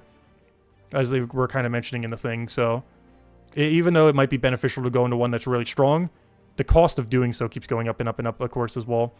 Anyways, let's go finish out all the dailies. And, yeah, we got a pretty interesting patch coming up on what I assume is next week's Tuesday. Unless it's dropping tomorrow. But it seems like it's next week's Tuesday. But yeah, very, very, very interesting. A lot of great buffs. And they only apply to you. So you never need to worry about an enemy having it, which is great. Oh, so sorry, I didn't see some of chat. Let me go all the way back. Hello, Ron. Hello, Imperial. That's hello, too. Let's see. Hello, Mr. Z. Yeah, weather's been really annoying lately. Actually, that was on the other stream, not on the Gems of War stream. I'm not sure why, but I heard, like, the biggest thunder ever the other day. It came out of nowhere. But it's weird because the stream didn't go down, but, like, everything went off for, like, 2 or 3 seconds. It just made, like, the loudest hit ever. It just turned everything off just for a very short duration. It was really weird. Never heard a piece of thunder, like, hit that hard. Let's see. Let's see. And it wasn't even, like, raining. It just came out of nowhere. And it was, like, no other small thunder before it. Or after it. Let's see. We should focus on brown and blue. I would say the main focus... You'd probably have to go a little bit even on quite a few of them just to get the initial bonuses. But if you were to focus on maxing anyone, blue is the strongest. Ones that are good to put a little bit into is green for the gem cancellation. Purple for the gem cancellation. And brown, not necessarily because of this death ward, Though initially getting that 20% depth forward would be nice. But more so for the other side of that tree, where it ends up getting the extra gem creation for yourself. Because we'll have to see exactly how early we end up getting these. Because the cost that was associated over here... Let me go all the way back to the cost. Because now that we understand everything below, let me go check the cost one more time. Each board has 3 different tiers. Bronze, silver, and gold, and 1 capstone. Ranging from 100 to 300 star stones to unlock these nodes. And 400 stones to unlock the first level of the board's capstone. Capstone level 2 then costs 50... And then it keeps going up by 2. And when it's referring to this is the like 50% cleanse thing. So yeah, it does look like you want to go a little bit even on everything. It does look like going a little bit even is pretty good. Mostly because trying to start to upgrade the capstone starts to get really expensive. To go 10 levels on a capstone is over 500. Whereas you can already do many other unlocks with that 500. So yeah, there is a good chance you go even on everything until you unlock the basic capstone for everything. And then once you have the basic capstone for everything, you would kind of go from there. There are some capstones that are better than others though. Like capstones you can pretty much ignore is the hero one, because that at 1% does basically nothing. If you don't plan to go mega into blue, only 1% is pretty bad there. The main capstones that are really worth just unlocking initially, just to get it on the board for, you know, one single unlock, is green. Green, purple, and brown are the 3 biggest beneficiaries to just unlocking at level 1, just keeping it at level 1. And the biggest beneficiary to going all out to leveling it is blue. Which means the ones that are really bad value to even unlock to begin with is the hero one, because it's just too costly for how little benefit it gives. The red one, because it only affects summons troops. The dispel one, there's already other ways to dispel and it costs too much to upgrade. And that's it. And the ones that you would keep at level 1 for a long while would be green, just to reduce the enemy gem spawn by 1. Purple, to reduce the enemy gem converts by 3. And brown, because the other benefits are really good, but also just to give yourself a 20% insta-kill immunity. Which is mostly for Maelstrom, Dagannoth, and Zul'Goth. And other similar like mechanics. It doesn't work on Devour and stuff like that though. But those are the 3 that you would want to just get to level 1. And the ones you would keep at level 0 for a while would be yellow, red, and hero. And the one that you would want to go all in obviously is blue. So that'd probably be the distribution then. And that's one of the other ones had like some okay perks over here that you'd of course unlock. But that'd be on a case-to-case basis just to get these unlocked. But as far as actually getting that crown unlocked, there's 3 you can pretty much just full ignore then. Which is, unless these get rebalanced obviously, but currently it's yellow, red, and hero are the 3 main ones that you would just completely ignore the crown thing for. Whatever this is called, the capstone. You would not want to spend the 1,200 stones to go get them unlocked at level 1. It's just a complete waste compared to putting into something else. You would eventually get around to them, but their level 1 is so bad compared to some of the other level 1s. Because their base value that they get initially is just almost 0. Like it's literally like 1% in a lot of cases. Whereas the other ones are getting like 1 whole gem cancellation, 3 whole gem cancellation, some kind of like huge immunity. But because they're only getting that 1%, it's just really bad to initially unlock them. The extra turn one is technically like that as well. But you would obviously keep putting levels into it once you would unlock it. But that does mean you probably wouldn't go for blue first. You probably wouldn't want to immediately max out blue. Or at least not the capstone of it. Because even though it has the best effect, it is the worst at the lower level ranges. So you might want to get all the effects that are really, really good at their lower level ranges first. Like the brown and purple and all those. And then go all in on blue. Or you could just go all in on blue. But blue is very bad if you only get some. Like a 5% or 10% extra turn cancellation is very low. But obviously as you start getting that like to like 25% or higher, it's really, really, really strong. But it's really bad at low level range. Compared to some of the others that gain really big benefit at low level range. But I don't know, we'll have to see what all the numbers are once that actually comes out. Obviously we know what it says there. But until it's actually in the game and finalized, that's when we'll go and figure out what way we want to go. And then we'll have a whole guide video on it then. I don't want to do it prior because obviously it's subject to change. But the day after the patch drops, we'll probably do a guide video on how to go through the tree and everything. And a couple different paths and everything, depending on what you want to prioritize. But we need to know the actual final numbers in game before we do that, though. Oh wait, I don't have I don't have a blue team set up yet. How do I not have a blue team set up? Give me a blue team. The center, give me blue. How do I not have a blue team set up? I guess because it's a weekly reset. This is the first day of it after all. But yeah, give me a blue team. Put it over there. Boom, boom, boom. Paste. Put blue team in there. Oh yeah, by the way, we could run this for Guild War too. Oh no, are we just gonna cheese it with Flower Dragon? I don't know, we'll see. I kind of wanted to be a little bit more creative than that. That's why I didn't show it for the video. Even though we did show a double Tuck Chaka wand team. But you know this is like the strongest thing you could run. Are we gonna run this for Blue Guild War? We'll see. I don't want to just spam this the whole time for Blue Guild War though. That would just be too free. I do kind of want to change it up a little bit. Like, we'll run it some, but I want to try not to run it as, like, the only thing I run for Blue Guild War. Gotta have some challenge. But yeah, overall, I am really excited for the next patch. I knew it was going to be interesting, but it was quite a bit different than I was expecting as far as everything that ended up coming with it. Obviously, we knew about the extra turn cancellation. But I think the most interesting thing is it only applies when you're offensively battling, and it does not apply to Guild War, which is great all around.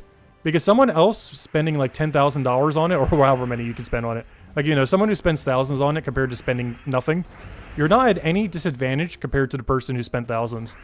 Like, yeah, they'll have more of an advantage, like if you got VIP 20, you just got like a bunch of free gold and everything from it. But, you know, you're not really at disadvantage from not having it. Because they're not doing any of their effects to you. It's only applying to when you do your battles. And it also doesn't apply in Guild War, so Guild War is still even. So even if someone has, like, everything max and you have, like, barely any, it doesn't apply to Guild War, so... Guild War battles are still going to be the most challenging battles in the game. Which I'm curious to see how that will still keep panning out in the future, then. Because the rest of the game is probably going to keep getting balanced around the fact that, those towers exist. Or, you know, the Astrals thing. But, the Astral Spires. But, you know, Guild Wars will still be kind of even. I wonder if it's going to be a little bit of a divide, kind of like how Arena is. Like, Arena's meta is, like, so dated because it's based on such old mechanics. I wonder if Guild Wars is going to start slowly getting there. Since, those Astral Spires do not apply to Guild War. So it's still going to be those really challenging battles with no additional effects. Just like they've always been. Like, you know, just like how the game is now. Even if you have all of them maxed, it would still play exactly like how the game does now. Whenever you do Guild War. As well as realistically Arena and, you know, other game modes like that too. Because there's no way they apply in Arena. That would be so broken. Let's see.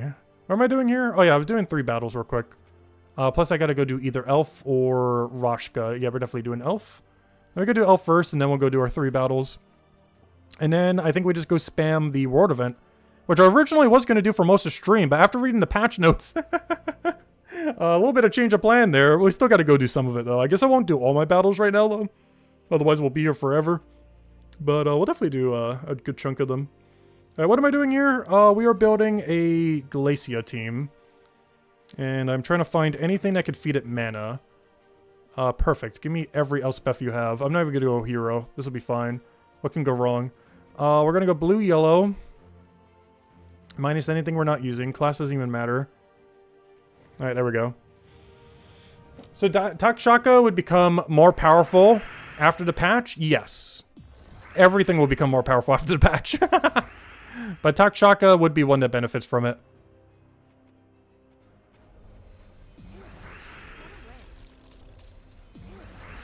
Like, anything that's already strong just became even more broken. And infinite loops become even more infinite.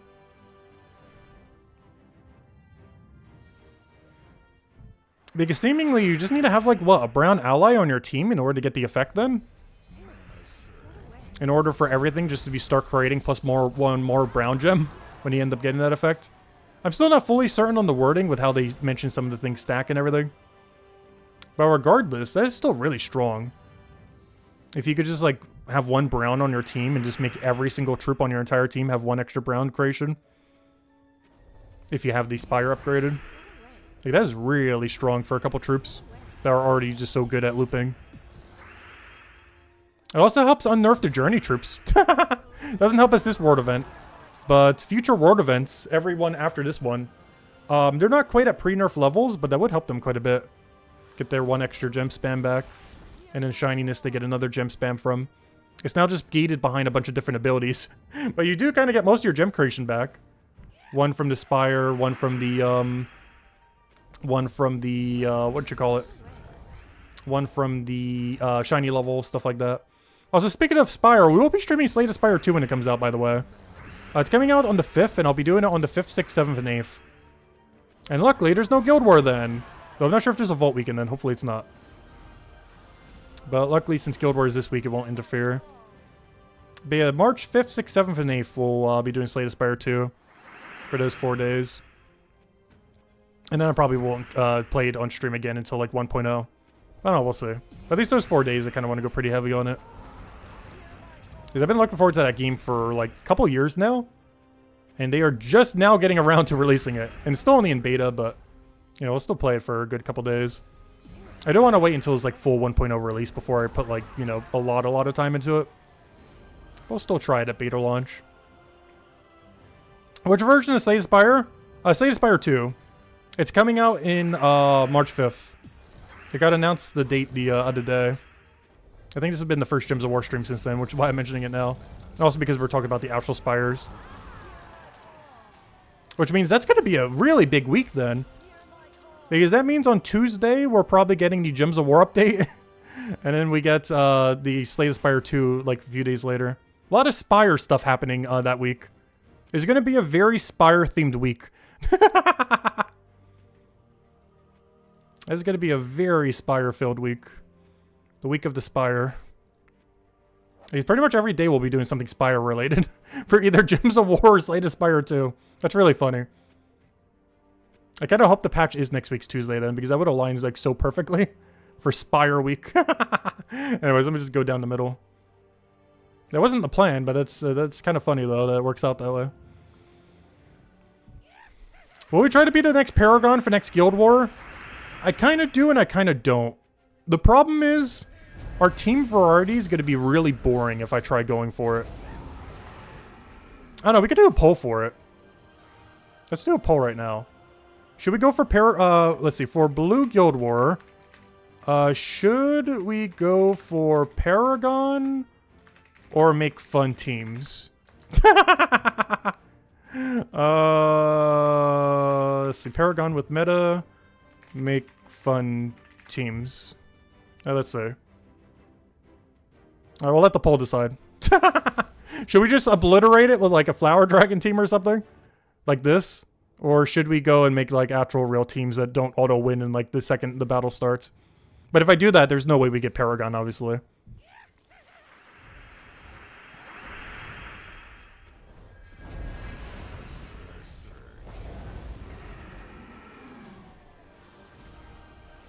Because I wouldn't mind just running this. Like, we already run it so much. Let's see. Alright, we did all that. Oh, wait, I still need one more battle. And then the only two things we gotta do is go say hi to Underworld, or Underspire. And then I should probably go do some of the world events since it's in the title. Though I should probably change the title for later. Because I didn't realize I would read the entire Astral Spire patch notes. So I'll put that in the title later. I'm not gonna do that right now, though. But for people watching after the fact, I will go put that there. Alright, we did all that, we did all that, we did all that, we did all that. Alright, so, that's PvP completed for today. And that means, let me go touch Underspire just real quick. I'll copy whatever team we have for now. I might switch it out a little bit, but for now, honestly, I almost just want to go get the thingy real quick. For now, I'll keep it at free battles. I don't think I'm going pretty deep this week. We already have so much Orc stuff, and I don't want to run even more Orc. It definitely is a pretty fine week. If you have red Evil Dragon, which we do. Luckily, we have all of them now. But if you have red Evil Dragon, this week is pretty free for Underspire. I'll just kill that.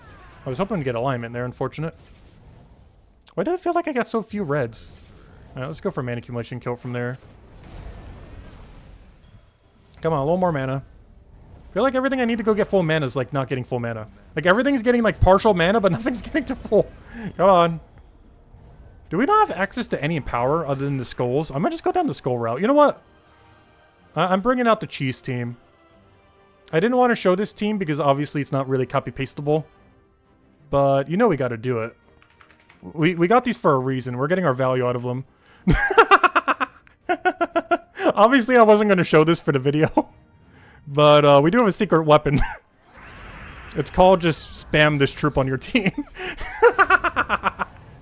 Obviously, for very obvious reasons, I didn't want to show this for the video. I mentioned like the double version of him. But you know, if you have 4, you could do this. Like the one time you get to have value from him.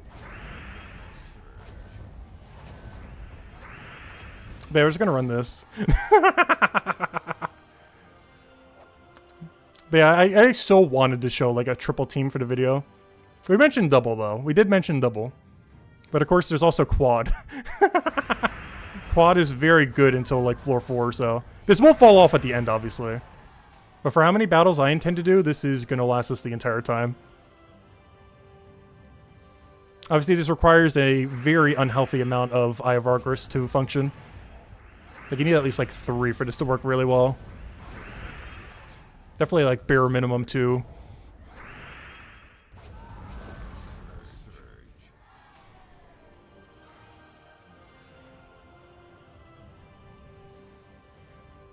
But this is why we got him, just so we can clear through game modes like these.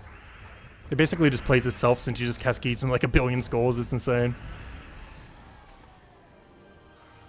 And orcs are already kind of slow.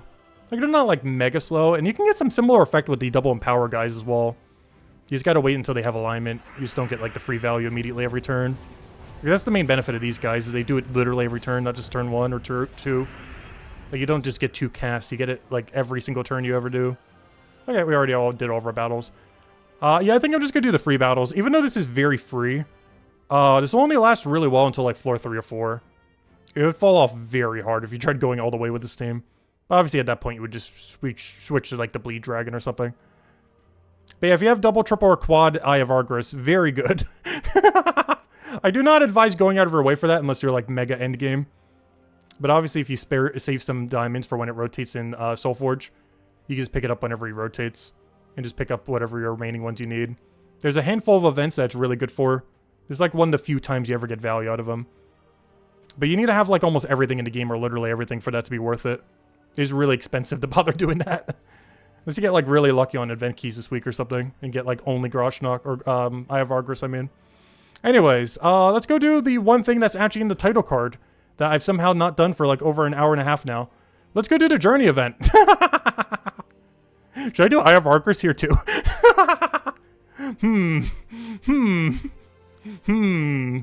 There's nothing stopping us. Though I do have to use one of her, unfortunately.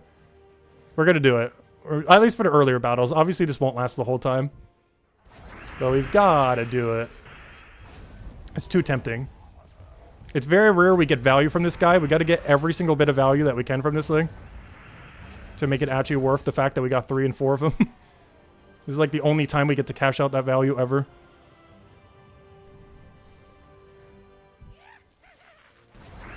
But yeah, he's a very funny troop. This is why I got a lot of him when he first came out. He's a very fun troop.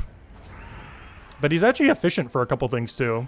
It's very rare that he is, but game modes sometimes come around like this one where he's really good. Obviously he falls off like crazy at the higher level range though. But hey, helps with the lower end. But obviously for the higher end, whenever we get there, we will switch. But I'm not sure if we're going to get there today. Given that we already went so long, but let's have our fun with this. Not every day we get to run like triple or quad Eye of Argus and it actually be good.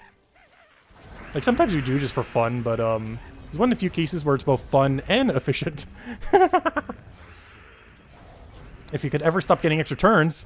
If only the Astral Spires were working now. Let's go pull out those Astral Spires. Get that negative minus 50% extra turn rate. Yeah, we'll have it in a couple weeks. Though not really, because it's going to take forever to get that. It's one of the reasons I might reconsider going too heavily into blue. It's why I kind of want to go into a lot of other stuff first when we do the Astral Spires. Because the amount of levels you have to put into blue before it's worthwhile is really, really, really deep. Like, you got to get that thing to, like, level 25 before it's really doing anything too effective. Because at only, like, 5 or 10%, it's really weak. But at, like, 25, 40, 50%, it's really, really, really strong.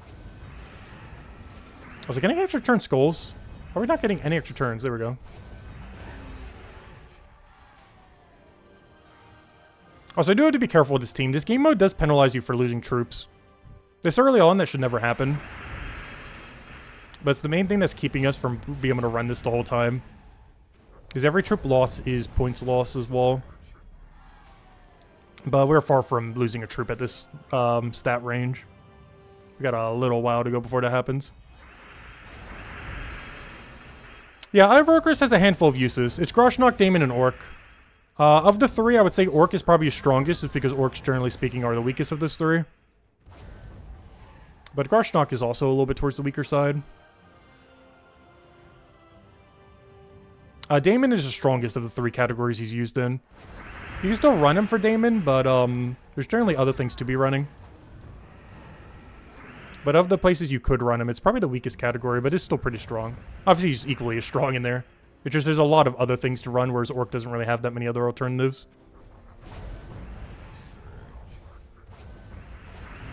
Nor does Groshnok. Though I do have to say, Groshnok did get the buff recently of Red Evil Dragon, which helps it a lot. Red Evil Dragon's really strong. Its effect is one of the worst, only doing bleed. But it still hits everything pretty strong, and it does have 4 times curse still. Even if its secondary effect is pretty bad. It's still a Dragonite Dragon after all, and it is doing a lot of damage. Like, he's one of the highest damage sources in all of Groshnok now. Like, he has better damage than almost every Mythic in Groshnok. Mostly because every Mythic in Groshnok is so bad. That's a pretty low bar. That is a very, very low bar. Of course, we can't run him for Journey. But you can run him for Underspire this week. Is why I'm mentioning him. But no, you can't run him for Journey of it because it's Orc Red. But Underspire is just Groshnok. And in that location, he's pretty good if you don't have the Eye of Argris's. The Army of the Eye.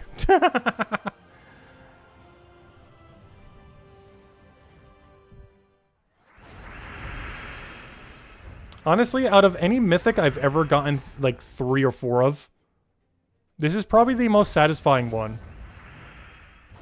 Like, even more so than triple or quad Takshaka. Like, triple or quad Takshaka is stronger than this team, but this one is way more fun. It has a higher fun level, even though it's technically weaker. Because triple Takshaka is way stronger than triple Eye of Argris by like a mile. But it's just a lot of fun to be able to do this many Doom Skulls and just keep getting damage pressure and everything. I just wish his ability was a little bit better. Eye of Argris' ability is pretty underwhelming. His final trait is great, but ability just lets him explode and like a little bit of damage. You don't even get to choose what it hits. Just completely randomly hits, and it's only physical damage. Oh, we almost just lost our first slot. What's going on here? He hunted or marked me and almost killed me. That's not supposed to happen. That's only supposed to happen at the higher level range. Though if we do lose a little bit score, I don't think it's going to matter too much. Our guild's actually been doing kind of good on points lately. I've still been buying the final tier just in case. But the guild has slowly been recovering.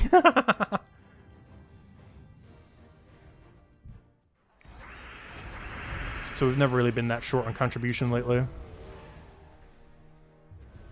Oh, if anyone is still looking for a guild, we probably won't be able to get anyone in during Guild War. But during the patch next week, or assumably next week, if anyone's still looking for a guild, we could probably get some people in then. I just can't midway through a Guild War. But, yeah, by like next week's Monday or Tuesday, like the day of the patch, if anyone's interested, let me know. Assuming the patch day is on next week's Tuesday, I would assume so. I'm very doubtful it's going to be tomorrow. I don't feel like they would drop something like that right before a Guild War.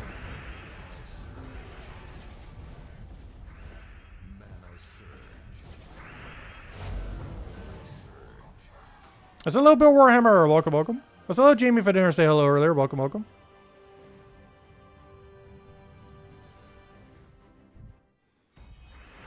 It'll probably have problems with the trap rooms.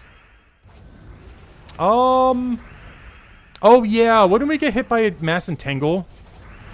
Yeah, that could be a factor. If we run this for Underspire in a trap room where they all have entangle.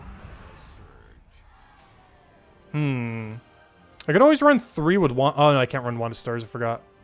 Yeah, this could be a bit of an issue. Maybe we just put, like, the red evil dragon on the back or something. Or even in first slot. Because doesn't red evil dragon have 30% score reduction? And, of course, revive on death chance. But I'm pretty sure it's 30% score reduction. It's not great, but it's more than 0.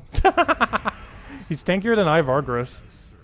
So maybe we switch it to 3 Eye of Argris behind a single evil dragon in first slot then. We still have the issue with Entangle, but we'd be able to get the mana accumulation from it and just kill them with evil dragon then. So I'll have to switch that a little bit later. But I think on floor 1, they can't do their trap, so I don't think it's going to matter on floor 1. They'll only start to matter on like floor 2 and 3 and everything. Where we need to counter out Entangle and stuff.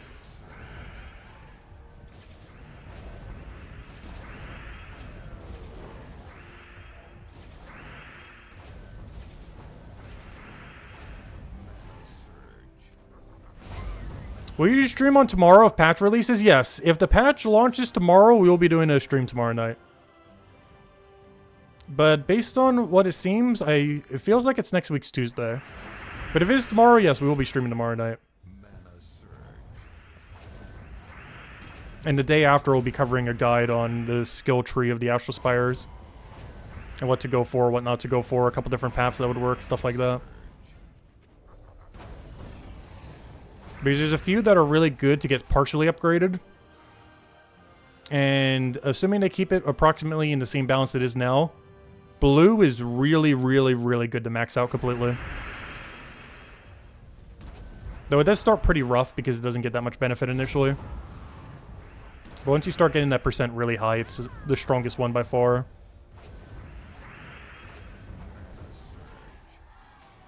It's been a mechanic that the game has kind of needed for a while, that we've known about for a couple years, and they're finally adding within the next week.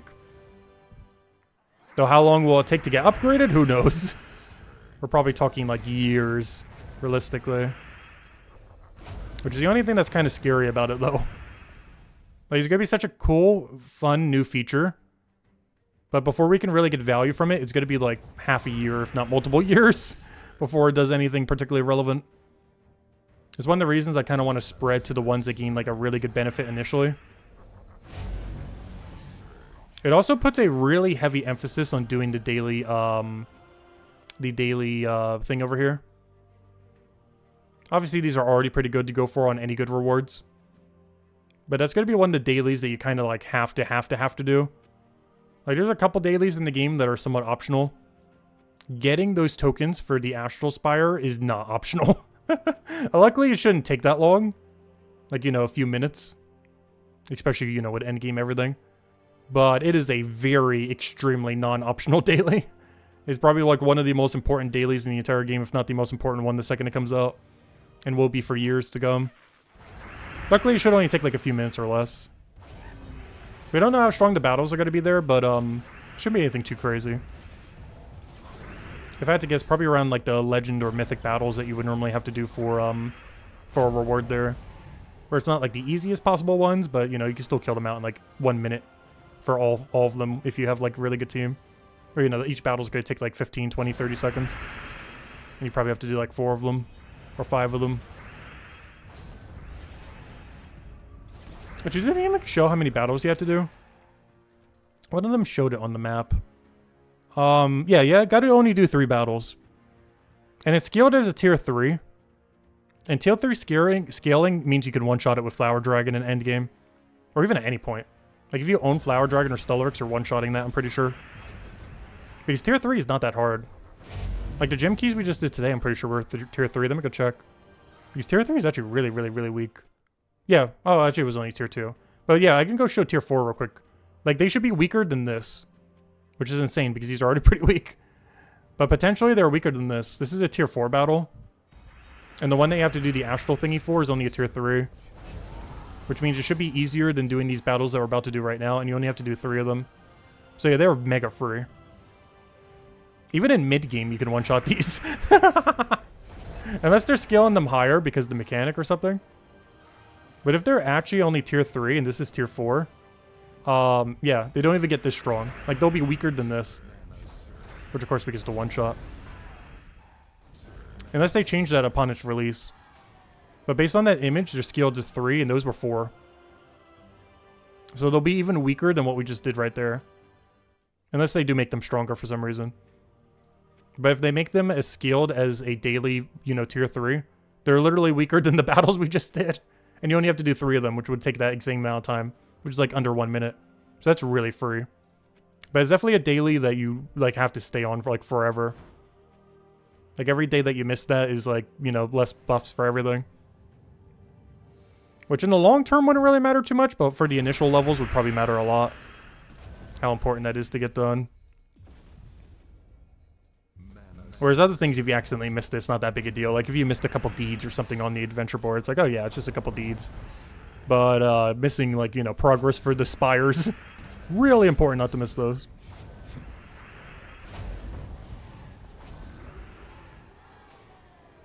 That's the only big downside I can see about that, because that's going to be a daily that is just forever the most important daily for pretty much the rest of the time. It takes like 1 minute and gives you like the best resource in the game. That's time gated and money gated if you don't want to do the time. I'm curious how expensive it's going to be. I probably won't buy any. But for the sake of showing a video, I'm kind of tempted to buy a little bit. We'll see. I want to see what it's like price range at. It might be the first purchase we do for a resource that's only a resource for a very, very, very long time. Mostly just to have a little bit for when the video comes out. Oh no, we'll see. I do have a... I probably would just go down the free-to-play route for it.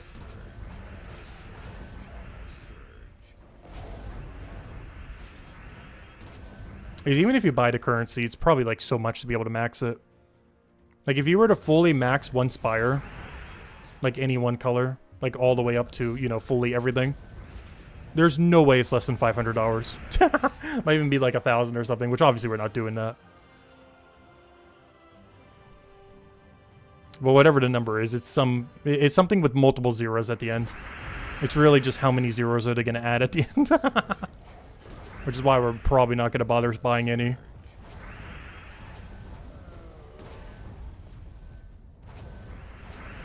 But no, we don't really know until it comes out. Until we see all the numbers together and everything. Does the patch finally fix Treasure Hunter? No. If anything, it nerfs Treasure Hunter even more because every other part of the game is going to be even quicker to win. So technically Treasure Hunter is getting nerfed next patch. Not because it's getting nerfed, but because everything else is getting buffed. Because now PvP will be easier to win, Explore 12 will be easier to win, dailies will be easier to win, pet battles will be easier to win. Like everything you currently do that isn't Guild Wars or Arena or Treasure Hunt will be easier to win.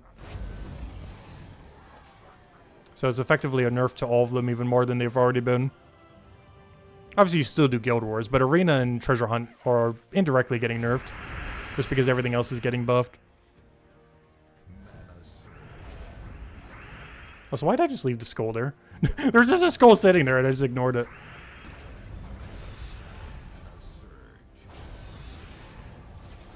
Alright, we're starting to get to the point where this team is good, but it's starting to get slower. But in all fairness, most teams at this point would probably start getting a little bit slower. But we are at the point where he no longer one-shots. And sometimes even struggles with the two-shot.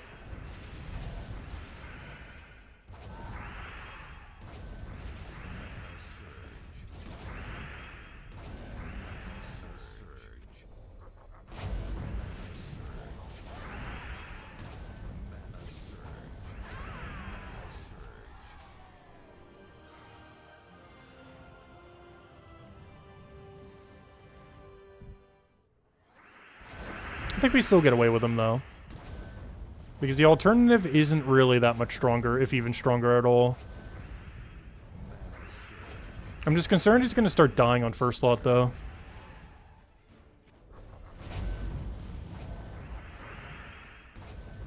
He will easily still win a lot of these battles, but he's at the point where he's probably going to start dying on a lot of the battles. I'll start losing a small amount of points every time he dies in first slot. Hello, Tingy! Welcome, welcome! Let's see. They need to stop people having 2 times, 4 times the same troop in a battle. That could be kind of interesting. They tried to do that with Immortals, where, you know, you can only have 1 Immortal on a team. It was something that was brought up way back in the day when Mythics first came out. Like, are we going to be able to put multiple Mythics on the same team? And of course the answer was yes, obviously. But that was something that was discussed quite a bit when Mythics first came out. Like the concept of being able to put multiple Mythics on a team and the implications of that in the future. Well, we are finally at the implications of that in the future. Where not only is your entire team pretty much Mythics, but also sometimes it's the same Mythic. Where you end up putting like 3 or 4. The main reason why I think they will never do that though is there's more of a resource sink, and technically them making more money to some degree sense, if they allow multiple of the same Mythics being useful.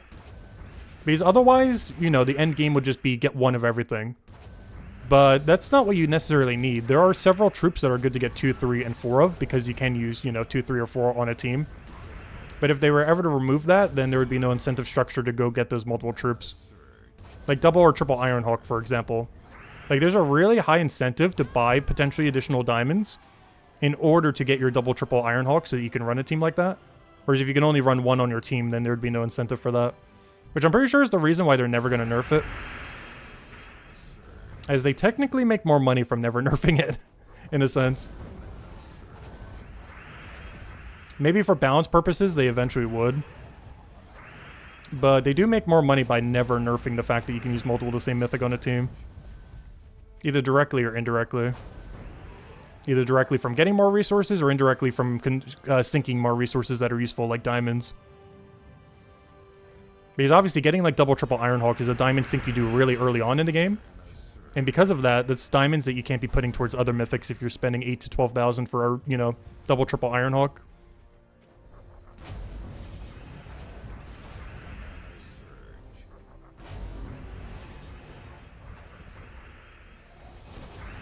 But yeah, some double, triple, or of like any troops are kind of like absurdly broken. Like double Tesla, double Beatrix, double Takshaka, double Eye of Argus if you're not running like the 3 or 4 team. It is a lot of troops that you double or triple up that get kind of crazy broken. But even if they ever did limit it, there's like all other alternatives. Like let's say you wanted like a double or like a triple Truffle or triple Beatrix team. You can already do that with unique troops. Your team would just be Truffle, that one Plague guy that came around a couple months ago, and a Beatrix. And you just did basically what any one of 3 would do. Like if you put triple Beatrix on your team or triple Truffle on your team, it basically does the same thing. Running 1 Truffle, 1 Beatrix, and 1 of that 1 Mythic. It's not the exact same thing, but you know, you'd still get a similar benefit without doubling any troop.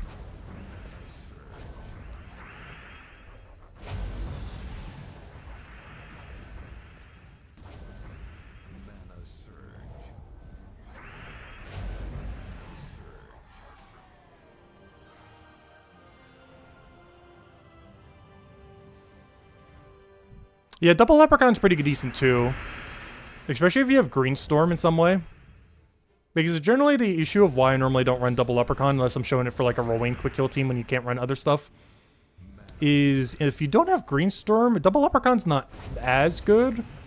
But if you do have Greenstorm in any way, from Hero having it or something else, it's pretty solid. It just, it kind of requires Greenstorm to function properly. And in endgame, it's way more value just to run double Takshaka or double Pharaoh or, you know, something similar, rather than double Leprechaun. Because normally a Leprechaun you do only want to run 1 of, but if you do run 2, it kind of has to have Greenstorm, which means you're using up 3 troops just to make a mana accumulation method work. Double Leprechaun plus like Hero having Greenstorm or something. Did you cover the 9.1 update? Yes. We just spent like an hour covering it. I might even put a timestamp after the fact, and I'll change the title slightly to mention it too after the fact. I haven't changed it yet, though. Yeah, we spent like a whole hour reading the whole thing and going over it. I'll be having a guide video coming up the day after the patch, which I assume is next week's Wednesday. Or, you know, the patch will be on Tuesday, but Like, our full breakdown on it will probably be the day after the patch on next week's Wednesday. Assuming it's coming out on next week's Tuesday. Now, this is coming out tomorrow, but I feel like it's not. Unless they confirmed it somewheres. Their wording makes it seem like it's not coming out tomorrow. It'd also be weird if they did it midway through a Guild War week, but I don't know, we'll find out soon.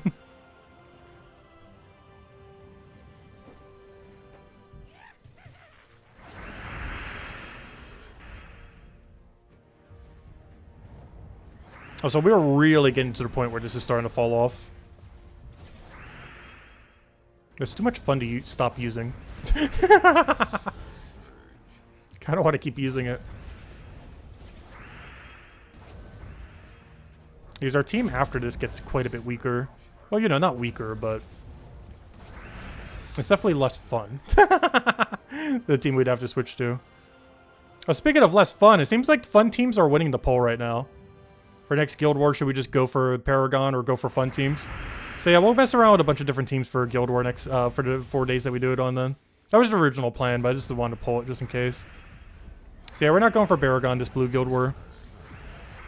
But we'll try the whole range. We'll do Takshaka builds, we'll do Beatrix builds, we'll do Tesla builds. Maybe we'll even build like some kind of early game build and try running it. If we're still at like perfect win rate. Try to run like a really early game or mid game build that doesn't even use Tesla or anything. No, in all fairness, this is going to be double Beatrix though. It's the only problem with that. Like the really low rarity blue build is just double up on Beatrix. Or if you don't want to double up on a troop, go Truffle plus Beatrix. But though double Beatrix is better though. Just to counter out Elementalists with the stun and everything.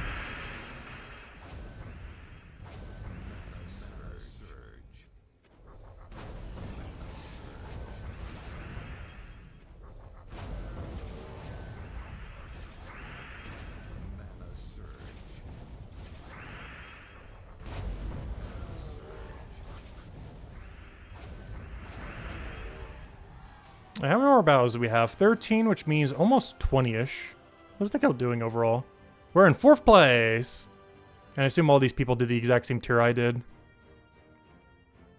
Wait, if that's the case, I still got like almost 30 more battles then. Really? 13 is going to become like almost 20-something? I guess so. They do pair pretty often. You're only missing 6 troops? Nice! Huge congrats. Actually, I'm missing more than that. But that's because I deliberately get some things after the fact, like the bounty hunter troop from last week. Like, I'm not going to get that for like another month or so. Just because I've been saving the gems to help the guild with other events and stuff. Also, that is one thing. I don't think you can sink gems into progressing Astral Spire at all. It seems to be time gated and probably money gated. I don't believe there's any way that you can convert gems into the material. Because I didn't see anything really mentioning it in all those notes. So yet another patch that we're not really getting a gem sync. Oh, so I'm about to die. I have Eye of Argus has almost reached its point, breaking point. As I think we actually die here. Because there's no way I can do enough damage to kill both of them.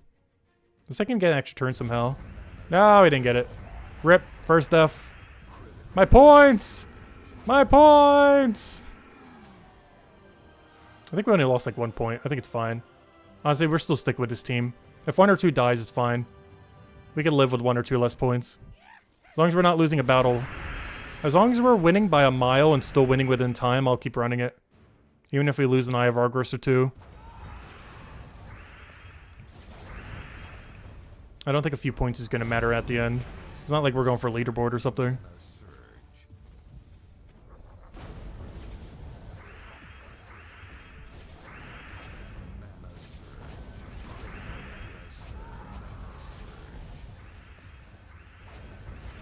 So I wonder if it's worth moving her to first slot soon. Just so we can get her, like, heavy red. Because she does have a 25% chance to summon herself. She also gets 5 armor every single time she gets poked. Which is not a lot, but it might be enough for her to survive 1 extra hit. So we're going to start using her in first slot. I've technically been doing this the whole time. This troop going down does not actually lose you points. As long as she's on your starting team, you get all the points from her. If she dies, we will lose a point. But, you know, you don't lose, like, the whole 3 times the multiplier. But this allows us to try to extra turn with her ability. Try to get like a loop going or something. So just in case we're in a dire situation like that again, we can just poke them with that. Because the problem with Eye of Argus' abilities, he's generally not going to get extra turn from it. Whereas her ability has, obviously not guarantee extra turn, but a pretty solid rate of extra turning. Since we're creating like 10 red every time.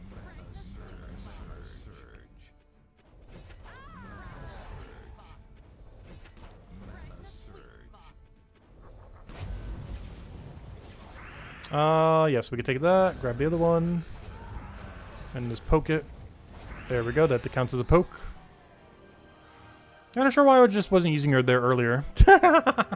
We're kind of like mega blocking her mana. Because she definitely gets way better ability than what they have. Because we're pretty much just using Eye of Argus just for its trait. Its ability is very lackluster.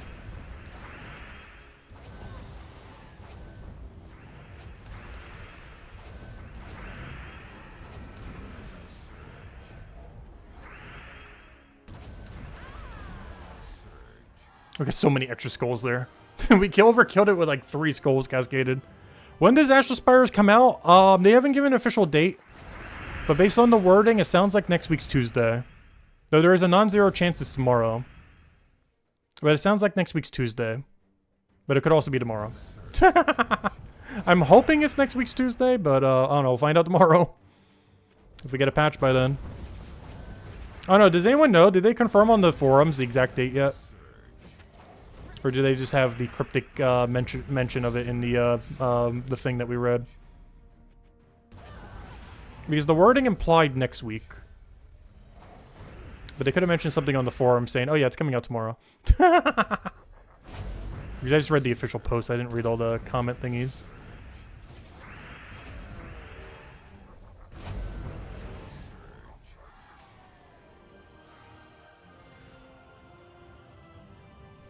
You got your Trot Goblin to level 30? Nice! Huge! Yeah, I'm really curious to use them in the future once we get them to max. Especially now that we can cancel the enemy's extra turns and everything. He's going to be even crazier than he already was. Because speaking of things that gain a big benefit from Astral Spires, that's a huge beneficiary from it. Because one of his biggest downsides is like, oh, what if he backfires and just, you know, the enemy just goes crazy on you? Well, now it doesn't matter. Because you're just negating out up to half their extra turns. And all their gem spawn and everything else.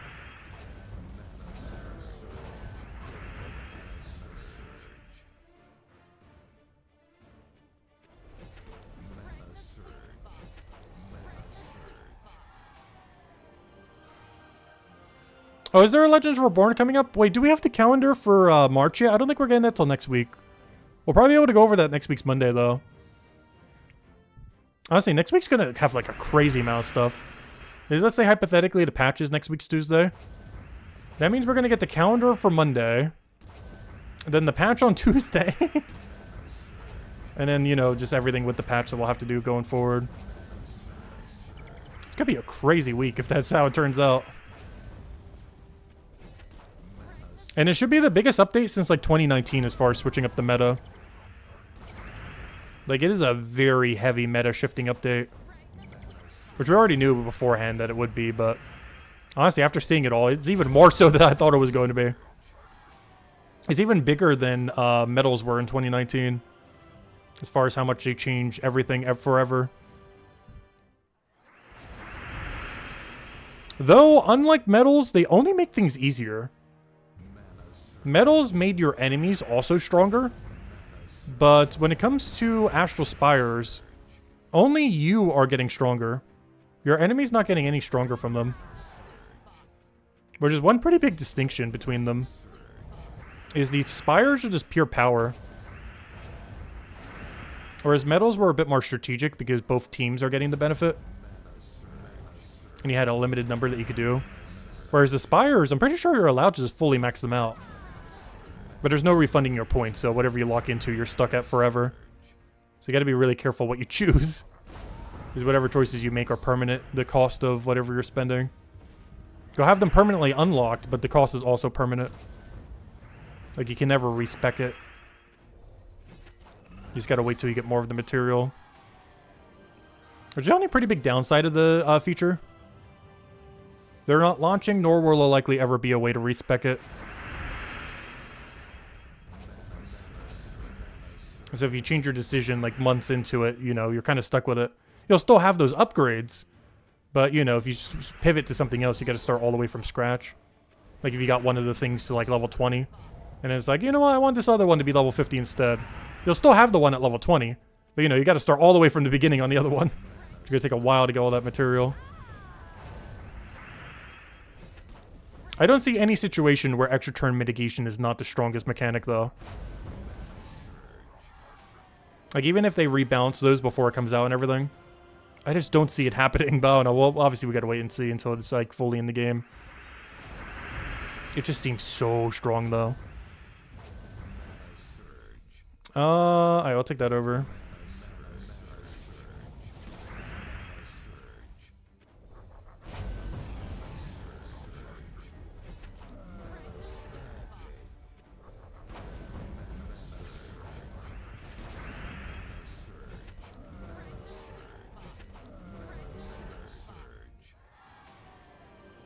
Alright, we got like 12 battles left. Yeah, that's one thing that's not really being fixed.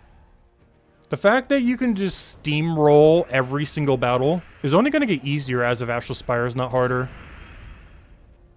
Like the whole insta-win within seconds kind of team is only getting even stronger than it already is. Like the biggest beneficiaries of the patch are things that are already broken beyond belief. Like Flower Dragon that are 6 color and stuff like that. It's the only really big downside of it. Is the disparity between good troops and broken beyond belief troops is going to get even wider. As 6 color troops and 3 color troops gain a lot more benefit from it than single or double color troops. It might even phase out some single color troops that sometimes get used now. Like Bog Strider, Thrall, stuff like that. They'll probably still have their uses, especially in early game and mid game. But the power of having, you know, multiple other colors might actually outweigh running them. Other than, like, specific restrictions. Like, obviously for Darkstone restriction, you'd still want to run a Thrall. Which is a really good mana accumulator for the Kingdom. Even if he's not as good to run in a general team.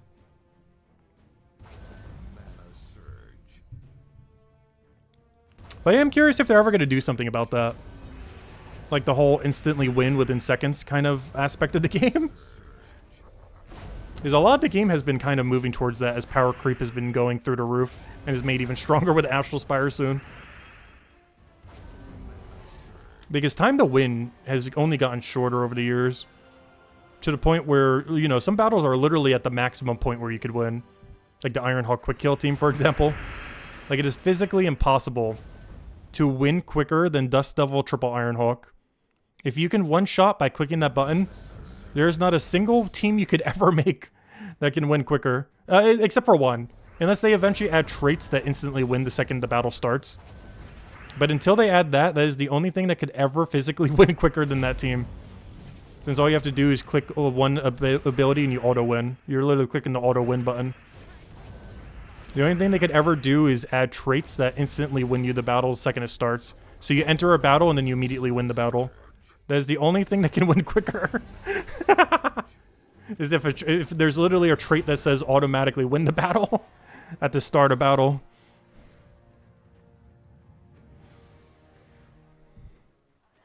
Which obviously we're never going to have something that strong.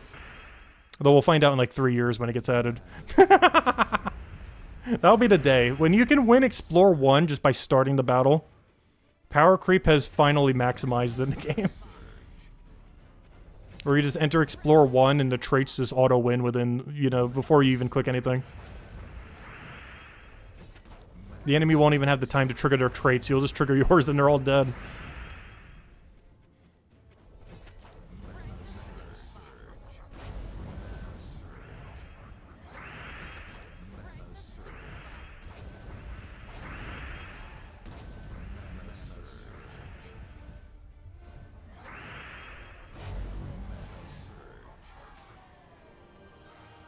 Automatically win the battle. Can only be used once.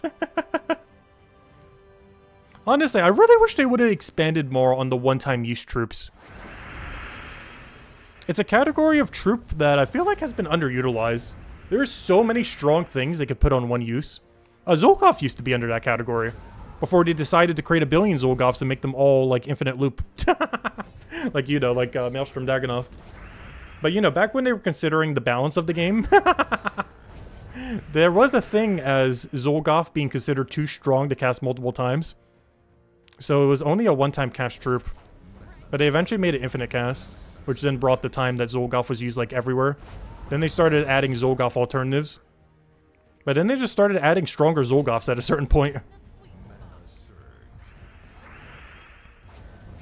And now we have Maelstrom Dagannoth that infinite loops infinite mana into infinite insta-kill. So we went from one cast was too strong to just make it infinite loop and auto win. That's where we got to after like 7 years. From one Zolgoth cast is enough across your entire team to one troop that can do that but instantly give you infinite mana and has auto extra turn.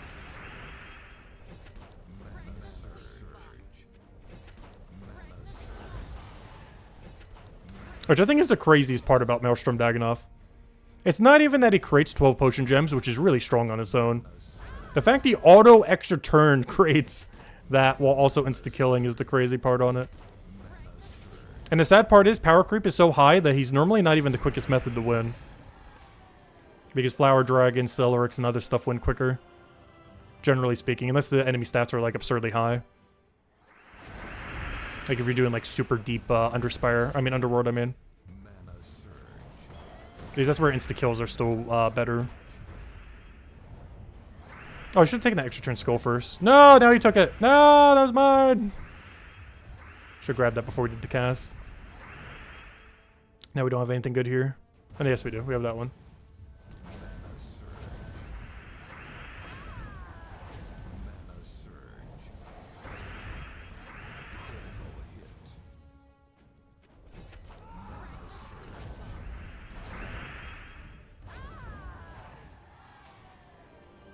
Alright, looks like we got about 7 or 9 more battles left. We're almost up there.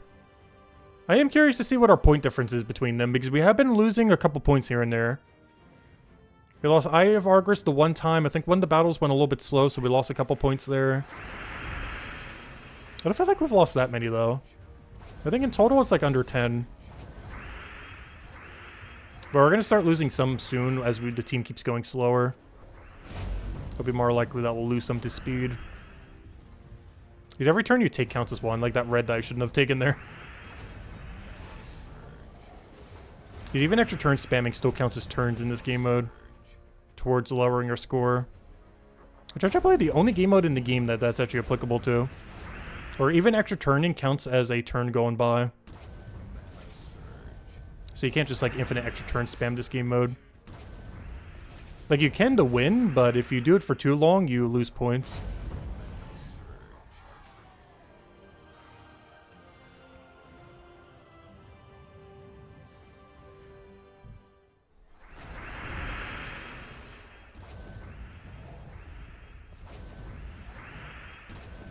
Because not even in Guild Wars does that happen. Because Guild Wars does it based on actual number of turns that go by. Not based on extra turn spamming.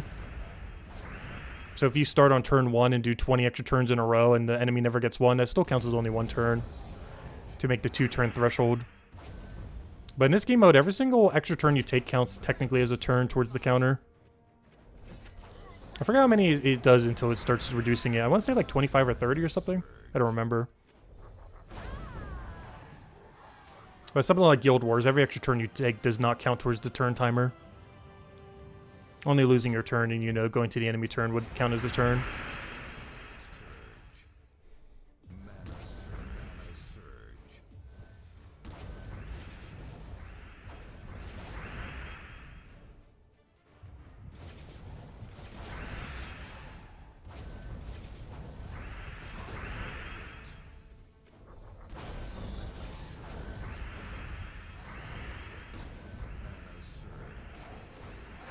I feel like I should take skulls, but I also kind of want to get alignment. Of course it missed. Wonderful. Oh, we're about to lose a point again. Alright, we got saved at the end. Okay, we got max points. Barely. That was very close to not a max point battle. Yeah, Grey Mole at its peak was... Grey Mole plus Bone Dragon way back in the day was probably one of the strongest iterations of any team ever. Compared to current meta, I wouldn't say it's stronger. But it could sometimes win quicker than current meta. Because all I had to do was cast Bone Dragon once and you would 4 times kill the enemy team. As you would just 4 times devour them off of one Bone Dragon. The problem is feeding Bone Dragon the full mana was a lot more annoying compared to feeding something to full mana now. Mana accumulation was a lot different back then. Plus he only has 2 colors, compared to most things these days that run 3 or 6.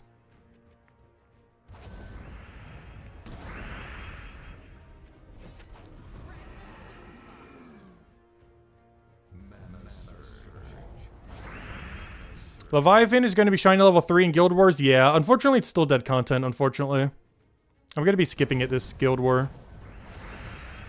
Obviously we'll be getting our wins, but you know, I'll be skipping getting the extra shiny stuff. All he gets is better boost ratio for his damage that's already doing almost none. And 2 lower mana cost on ability that doesn't have any extra turn potential. He's still just as dead content after the max shininess. So I'm just going to get the basic amount for him, or you know, the basic wins. So we'll be skipping it this time. Obviously we'll be doing Guild War every day, but you know what I mean. I'm skipping buying the $5 thingy. It's still okay value if you just want it for all the stuff, but the legend itself is really bad. It's both dead content before and after being max shinied.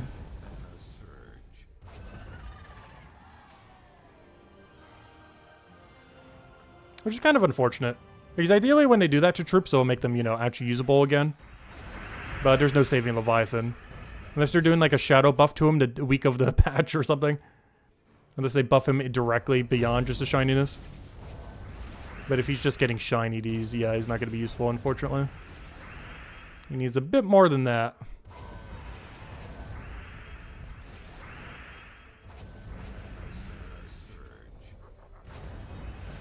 Oh, that's that one troop that creates 1 billion gems, isn't it? Oh no, that's the other one. I was thinking of the other book one.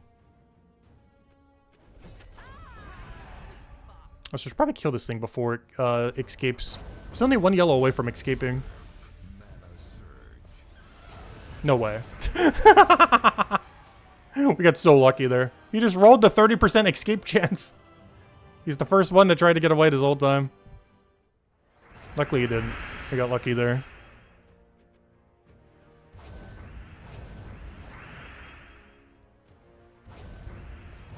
Also, I think this team is starting to reach the point where we'd have to switch it out. It's kind of reaching that point. But honestly, the alternative, I'm not sure it's any better. Because I can't use Evil Red Dragon. And I believe the splash damage on that one guy is still bugged. Hopefully it's being fixed in the upcoming patch. But splash damage right now, I believe, isn't retroactively retargeting. Because Cynical mentioned that in the video earlier today. And I thought they fixed it by now, but they actually haven't yet. Maybe this next patch will. But basically, the way that heavy damage should work, or any splash damage, is if an enemy dies that splash damage and they're doing multiple different hits, the troop is not supposed to try to target the dead slot. But currently they are for some reason. So if you're doing a troop that has like 2, 3, 4 splash damage hits, or you know, they're hitting in multiple different hits but also have splash damage on them, those hits are currently trying to target the already dead slots. Whereas what they're supposed to do is target, you know, a live slot. That's what they've done in the past. But currently they're targeting dead slots, which is wasting a lot of damage on anything that has like a multiple splash ability. Which is quite a lot of troops. Also, rip one troop. Oh, I should grab the extra turn skull there. Whoops. Oh, so that thing better not run away. But yeah, I think we're finally at the point where we kind of have to stop using these. It's not going to stop me, but we probably should stop using this. We're at finally reaching the falling off point of this team. It served us well, but Yeah, we're still gonna keep using it. At least for today. If we need some points later this weekend, we'll go change the team, obviously. But we're running this to the end. At least for today. But next time we run any ward event, we are going to have to switch it out. If the guild still needs some points later. Because we are very much reaching the edge of falling off right now. As far as this team's viability. It is right on the edge.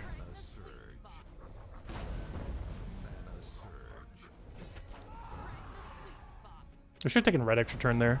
Never mind, that was lethal. What we did was correct. Alright, 4 more battles to go. Unless we get lucky on Valraven. Or unless we get unlucky on Valraven, might not even get the other 2. We should get Valraven next battle. But the Valraven we get next battle should be our last Valraven.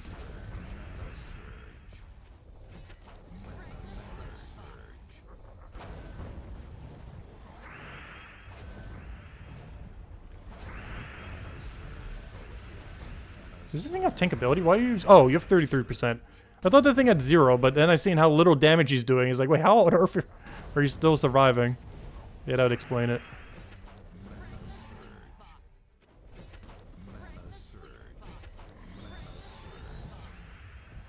What's your boost ratio based on again? Red gems. Wait, red, brown? Wait. Boosted by red. Yeah, it's red gems. Good thing we're creating a billion of them. Oh, I didn't even realize that synergy until just now.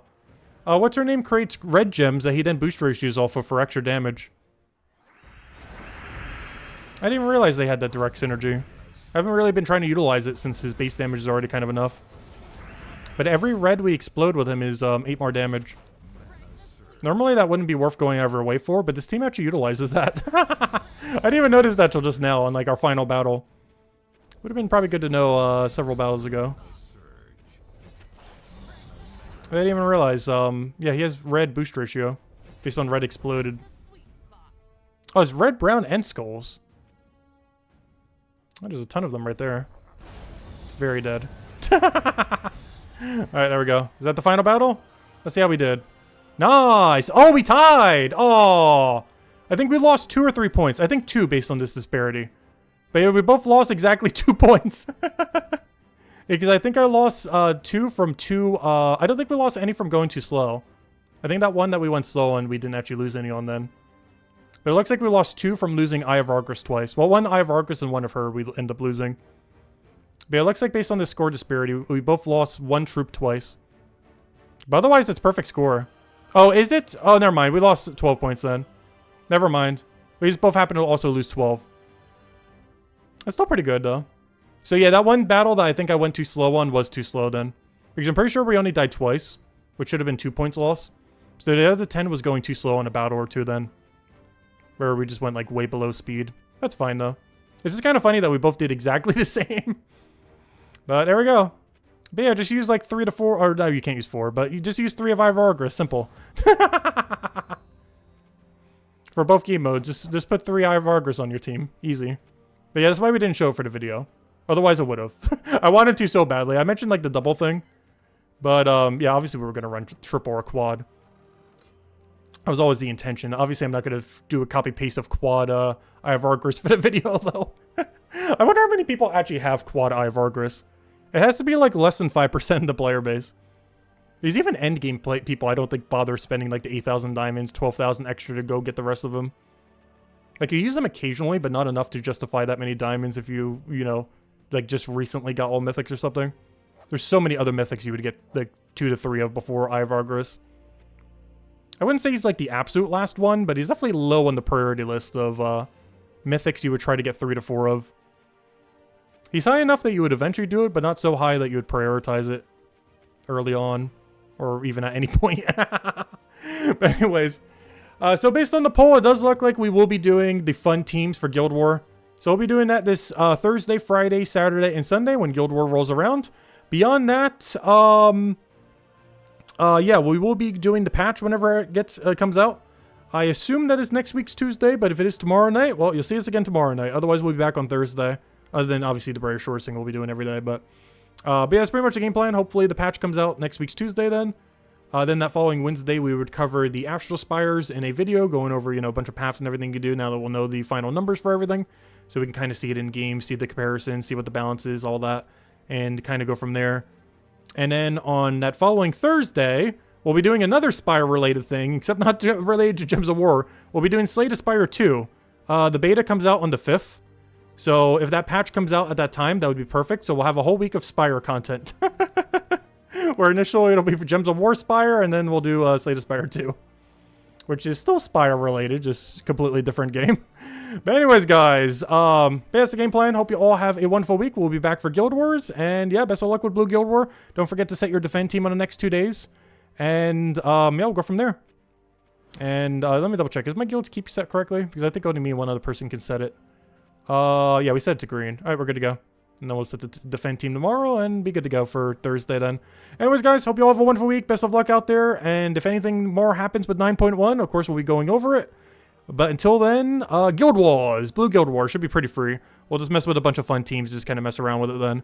We'll do Takshaka, we'll do Flower Dragon, we'll do Stellarix, we'll do Beatrix, we'll do Truffle, we'll do, everything you can do with blue. We'll do the whole realm of blue teams and to see what we'll end up just messing around with.